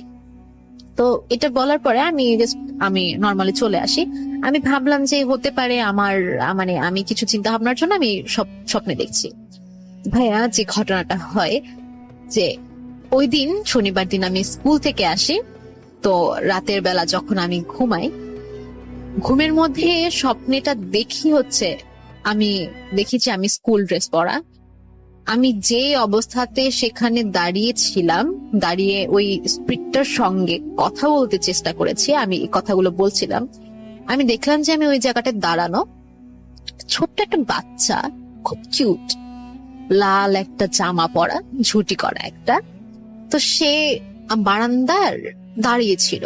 তো দাঁড়িয়ে থাকার পরে আমি জাস্ট একটু অবাক হয়ে যাই, যে বললাম যে বাবু তুমি এখানে দাঁড়িয়ে আছো কেন? তো সে আমাকে একটা কথা বলে, বাট সেই বাচ্চাটার বয়স ছিল আপনার 4 থেকে 5 বছর, আর তার সঙ্গে তার মা ছিল। তো উনি ওর লাল শাড়ি পরা ছিল। তো উনি আমাকে বলে যেটা যে তোমাকে একটা কথা বলার ছিল। তো আমি বললাম যে হ্যাঁ বলেন। বলছে তুমি স্কুলে যখন আসবে তখন তুমি কখনো একা কোথাও যাবে না, কারণ এখানে ভালো কিছু নেই, স্কুলটার মধ্যে অনেক কিছু আছে এখানে যেটা তোমাকে হার্ম করার ট্রাই করছে, যে তোমাকে একা পেলে তারা খুব হার্ম করবে। তো তুমি যেখানে যাবে না কেন তোমার সঙ্গে একটা ফ্রেন্ডকে নিয়ে যেও, স্কুলে কখনো একা একা হাঁটাহাঁটি করবে না, একা একা ঘোরাঘুরি করবে না, যখনই তোমাকে ওরা একা পাবে তোমাকে খুব বড় ধরনের একটা ক্ষতি করে দেবে। তো এটা বলার জন্যই ছিল আমি তোমাকে আর কখনো আমি আর ডিস্টার্ব করবো না। এটা বলে উনি বাচ্চাটার হাত ধরে 3 তলার সিঁড়িতে উঠে যান। তারপর আমরা ঘুম থেকে উঠলাম। ঘুম থেকে ওঠার পর হতে এই পর্যন্ত রাসেল ভাই আমি এখন অব্দি আর ওরকম কোনো স্বপ্নে দেখিনি যে আমাকে সাবধান করে দিয়ে গিয়েছে বা কিছু। আমি সবসময় আমি যখন স্কুলে যেতাম আমি একা একা কখনো যেতাম না, আমি সবসময় আমার ফ্রেন্ডকে নিয়ে যেতাম। তো একদিন এরকম একটা অবস্থা হয়, এই স্বপ্নগুলো আমার সঙ্গে শুরু হবার আগে যেটা হয় যে আমি যখন ক্লাস 7-এ পড়ি তখন আমাদের যখন অ্যাসেম্বলি হয়, তো অ্যাসেম্বলির সময়টা খুব বোরিং লাগে, যে সকাল সকাল এত অ্যাসেম্বলি দাঁড়িয়ে থাকতে খুব কষ্ট হয়। তো আমার ফ্রেন্ডটা বলছিল যে ও ওয়াশরুমে যাবে, যেহেতু আমাদের নিচতলার ওয়াশরুম গুলো সম্পূর্ণ বন্ধ করা ছিল, তো আমাদের তখন 3 তলায় ক্লাস হতো। তো আমি কি করে, আমি আমার ফ্রেন্ডটাকে নিয়ে 3 তলায় যাই। 3 তলায় যাওয়ার পর আমি একা ছিলাম, তো ও ওয়াশরুমে যায় এন্ড আমি বাইরে দাঁড়িয়েছিলাম। তো আমার বাসা থেকেও ইনস্ট্রাকশন দেয়া ছিল যে আমি যাতে স্কুলে একা একা ঘোরাঘুরি না করি। তো বাট ওই আনফরচুনেটলি ওই দিন আমি একাই দাঁড়িয়েছিলাম। তো বাইরে তার মানে দাঁড়িয়ে থাকাকালীন যেটা দেখলাম যে আমি শুনতে পেলাম ক্লাসের মধ্যে মানুষ হাঁটাহাঁটি করছে, কথা বলছে, ইভেন কেউ প্রচন্ড শব্দে বেঞ্চটাকে আঘাত করছে। তো এই সময়টাতে তখন আমি দেখলাম যে আমরা ওইখান থেকে এসেছি, ক্লাসরুম গুলোর সামনে দিয়ে এসেছি, বাট ক্লাসরুমে কেউ ছিল না, সবাই অ্যাসেম্বলির জন্য নিচে নেমে গিয়েছিল। আমি আমার ফ্রেন্ডটা ছিলাম 3 তলায়। তো আমি খুব ভয় পেয়ে যাই, তো আমার ফ্রেন্ডটারও খুব টাইম লাগছিল, তো আমি আল্লাহর নাম নিচ্ছিলাম। তখন একটা জিনিস দেখলাম যে ক্লাসরুম থেকে কিছু একটা সাদা কাপড়ের মতন বেরিয়ে আসার পরে আমি জোরে জোরে দোয়া দরুদ পড়তে থাকলাম। তো দেখলাম যে ওই সাদা অবয়বটা হঠাৎ করে ক্লাসরুমের ভেতরে চলে যাওয়ার পরে আমার ফ্রেন্ড আসার পর আমি জোরে জোরে দৌড়ে আমরা যখন ট্রিটার কাছে চলে আসলাম, তখন শুনতে পেলাম যে পেছন থেকে খুব সজোরে কেউ বেঞ্চটাকে খুব সজোরে আঘাত করছে। এন্ড মানে তার মনে হচ্ছিল যে তার খুব রাগ ক্ষোভ, কিছু করতে পারেনি, তার জন্য সে তার সম্পূর্ণ রাগ ক্ষোভ যা আছে সবকিছু তার বেঞ্চের উপর উঠাচ্ছে। তো আমরা তাড়াতাড়ি করে নেমে গেলাম। এন্ড ওই বিল্ডিংটাকে নিয়ে অনেক স্টুডেন্টের অনেক ঘটনা ছিল, যে অনেকে অনেক কিছু দেখতে পেয়েছে, অনেকে অনেক কিছু শব্দ শুনতে পেয়েছে, ইভেন অনেকে বিভিন্ন বিভৎস জিনিস দেখে ওইখানে ফেইন্টও হয়ে যেত, খুব মানে জ্ঞান হারিয়ে ফেলতো, তারা সহ্য করতে পারতো না জিনিসগুলো। তো ভাইয়া এই ছিল আমার ঘটনা, যদি ভালো লাগে তাহলে প্লে করবেন। ভালো থাকবেন সবাই, সুস্থ থাকবেন। আসসালামু আলাইকুম। আমরা চলে যাব আমাদের পরবর্তী অতিথির কাছে। আপনার নামটা প্লিজ একটু বলবেন, আপনি কোথা থেকে এসেছেন সেটা বলবেন, তারপরে আপনার ঘটনায় যাব। ধন্যবাদ রাসেল ভাই। আমি সৈয়দ আমিন আল আনাস, এসছি মিরপুর 1 থেকে। একটা দ্বিতীয়বার আমার আসা আপনার এখানে। তো আমি সরাসরি ঘটনায় চলে যাচ্ছি। এটা হচ্ছে 2007 সালের ঘটনা। আমি তখন আমার ইউনিভার্সিটি লাইফ শেষ করে প্রথম চাকরিতে জয়েন করি। তো চাকরির সুবাদে আমাকে যেতে হয় বরিশালের উজিরপুরে সাতলা বলে একটা গ্রাম আছে, ওখানে আমার অফিসের প্রজেক্টের প্রায় 238 বিঘা কিছু জায়গা ছিল। ওইসব জায়গাতে কিছু প্রজেক্ট ছিল ফার্মিং, তো ওই প্রজেক্টে আমি যাই। তো জীবনে প্রথমবার যখন ওখানে যাই, তো মোটরসাইকেলে করে গেলাম। যাওয়ার পরে ওখানে প্রজেক্টের বাইরে একটা অফিস ছিল, যেখানে ওদের আরো অন্য কাজের জন্য যারা স্টাফ তারা থাকে। তো আমি ওখানে যে থাকার জন্য গেলাম, এবং গেস্ট হাউস আছে ওখানে, তো ওই রুমে আমি অবস্থান করলাম। তো সে সময় ছিল রোজার মাস। আমি ইফতারের পরে মোটামুটি ঈশার নামাজ পড়ে শুয়ে পড়লাম, যেহেতু জার্নি করে এসেছি, পরদিন আবার প্রজেক্টের ভিতরে ঢুকতে হবে। তো আমি শোয়ার পরে জাস্ট 15-20 মিনিট পরেই আমার কি মনে হলো কেউ যেন আমাকে ধাক্কা দিল। তো আমি প্রথমে ভাবলাম যে সাধারণত ঘুম যখন মানুষ শুরু করে তখন ঘুমের 2-একটা স্টেজ আছে, আলফা বিটা এরকম কিছু স্টেপ আছে। তো আমি ভাবছি মনে হয় ওই ধাক্কাটা খেয়েছি আমি। তো এরপরে আবার ঘুমানোর চেষ্টা করলাম, যেহেতু ক্লান্ত ছিলাম আবার ঘুমিয়ে পড়লাম, এবং কিছুক্ষণ পর আবার ধাক্কা খেলাম। এবারও আমি সেরকমই ভাবছি। বাট তৃতীয়বারে যখন আমি ধাক্কা খেলাম, তখন আমি দেখলাম যে ধাক্কাটা খেয়ে যেই চোখ খুলতেছি, সামনে কিছু লাইটিংস এর মতো, রঙিন লাইট যেরকম জ্বলানেবা করে ওরকম কিছু লাইটিংস এর মতো কিছুক্ষণের মধ্যে মিলিয়ে যায়। তো তৃতীয়বারও ভাবলাম হয়তো এটা দুর্বলতা, তারপরেও একটু কেমন লাগলো। এরপর চতুর্থবার যখন হলো তখন আসলে বুঝলাম যে সামথিং রং। তখন যেহেতু নতুন জায়গা, ওখানে পাশের রুমে একটা ইঞ্জিনিয়ার ছিল আমাদের পরিচিত, আমার এলাকার। তো ওকে আমি ডাক দিলাম, আকাশ নামর, নিজাম। তো নিজামকে ডাকলাম যে ভাই তুমি আসো তো আমার সাথে, আমি আসলে এখানে কমফোর্ট ফিল করতেছি না, এরকম একটা ঘটনা ঘটছে কয়েকবার, আমার 4 বার আমাকে ঘুম থেকে ভাঙিয়ে দিয়েছে। তো তখন বললো যে ঠিক আছে ভাই, আমি আপনার সাথে থাকবো। তো আমার সাথে একই খাটে চলে আসলো এবং কিছুক্ষণের মধ্যে ওর সাথেও একই ঘটনা ঘটা শুরু হলো। তো অলমোস্ট সেই রাত্রে 7 থেকে 8 বার এরকম ঘটনা ঘটার পর আমরা সিদ্ধান্ত নিই ওই রুমে আমরা থাকবো না এবং আমরা অন্য রুমে চলে যাই। পরে সে রাতটা আমরা না ঘুমিয়ে কাটাই এবং পরের দিন অ্যাজ ইউজুয়াল আমার কাজ শুরু হয়। তো ওখান থেকেই আরেকটা ঘটনার কানেক্টেড, সেটা হচ্ছে যে আমরা যে রাস্তা দিয়ে খুলনা থেকে যেতাম, এর মধ্যে আপনারা আগের পর্বেও আমি শেয়ার করেছিলাম যে খুলনায় রূপসা ব্রিজের পরে খুদির বটতলা বলে একটা জায়গা আছে, ওখান থেকে নোয়াপাড়া মোড়, এই জায়গাটুকু খুবই ভয়ঙ্কর এবং এখানে প্রায় অস্বাভাবিকভাবে অ্যাক্সিডেন্ট হয়। রাস্তায় কোনো আঁকা বাঁকা নেই, কিন্তু সড়ক বিভাগ থেকে দেখবেন লেখা আছে দুর্ঘটনা প্রবণ এলাকা। এবং এখানে ঘটনাগুলো এরকম ঘটে যে অনেক সময় দেখা যায় যে আপনি রাত, বিশেষ করে রাত্রে 12টার পরে, 11:30 12টার পরে এবং ভোর রাত্রের দিকে ঘটনা এরকম হয় যে আপনার সামনে হঠাৎ করে আপনি গাড়ি চালাচ্ছেন, হঠাৎ করে কোনো একজন পাগল বেশি কেউ বা বয়স্ক কেউ এসে দাঁড়িয়ে পড়বে। আপনি যখন গাড়িটা কড়া ব্রেক করতে যাবেন, হয়তো গাড়ি নিয়ন্ত্রণ থাকবে না বা পিছনের গাড়ির সাথে লেগে যাবে। এরকম অসংখ্য ঘটনা ঘটছে এবং ওখানকার যে সমস্ত পেট্রোল পাম্প আছে তাদের কাছে, আপনার ওই এলাকায় যারা আছেন তারা যে জিজ্ঞেস করলে জানতে পারবেন এরকম ঘটনাগুলো প্রায় ঘটে ওখানে। তো যাই হোক, এই ঘটনাগুলো আমি জানতাম। এমনই সময় ওই যেহেতু আমার ওখানে যে যাওয়া আসা করতে হয় বরিশালে, তো এরকমই একটা রাত্রে আমার আসতে দেরি হয়ে গেছে। সেদিন 11:30 বাজে রাত। তো আমি মোটামুটি ওই যে 8-10 কিলোমিটার রাস্তার প্রায় 80% চলে আসছি, দূর থেকে রূপসা ব্রিজের আলো দেখা যাচ্ছে। এমন সময় হঠাৎ করে আমার গাড়ির সামনে ওই একজন একটু পাগলের বেশে একজন বয়স্ক নারী, উনি চলে আসেন। তো আমি খুব কষ্টে কন্ট্রোল করি, কিন্তু দেখি কি যে আমি জাস্ট ওনার গার উপর দিয়ে হয়তো চলে গেলাম বা ওনাকে ধাক্কা দিলাম, বাট আমি কিছু বুঝতে পারলাম না। তখনও কিন্তু আমার মাথা ওইভাবে কাজ করেনি। বাট যখনই আমি ওনাকে ক্রস করতেছি, মানে মানুষের স্বাভাবিক চলাবরশত, বিশেষ করে যারা গাড়ি চালান, তারা কিন্তু এরকম ঘটনা ঘটলে যে এরকম উদ্ভটভাবে আসে তার উপর একটু রাগ করে। তো আমি একটু রাগ করে চিৎকার করছি। এই যেই চিৎকার করলাম, সাথে সাথে মনে হলো কেউ আমার গলায় আগুনের ছেঁকা দিল।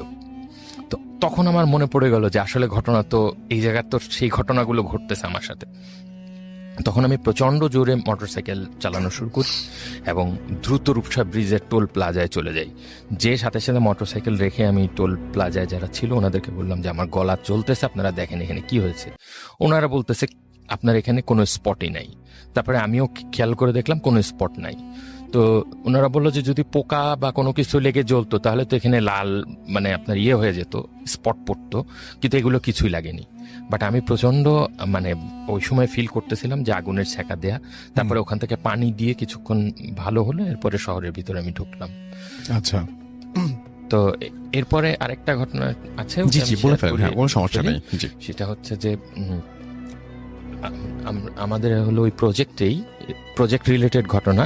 সেটা হচ্ছে যে আমরা হচ্ছে ওখানে আমাদের মাছ ধরার জন্য পানি সেচ করা লাগতো। তো যেহেতু ওটা বিল এলাকা, প্রচুর মেশিন ব্যবহার করতে হতো, তা না হলে পানি আবার এসে চলে আসতো। তো বড় বড় মেশিন ছিল, সেচ মেশিন। তো এই মেশিনগুলো অপারেট করার জন্য মেশিন ম্যান ছিল একজন, ওনার নাম ছিল জয়নাল।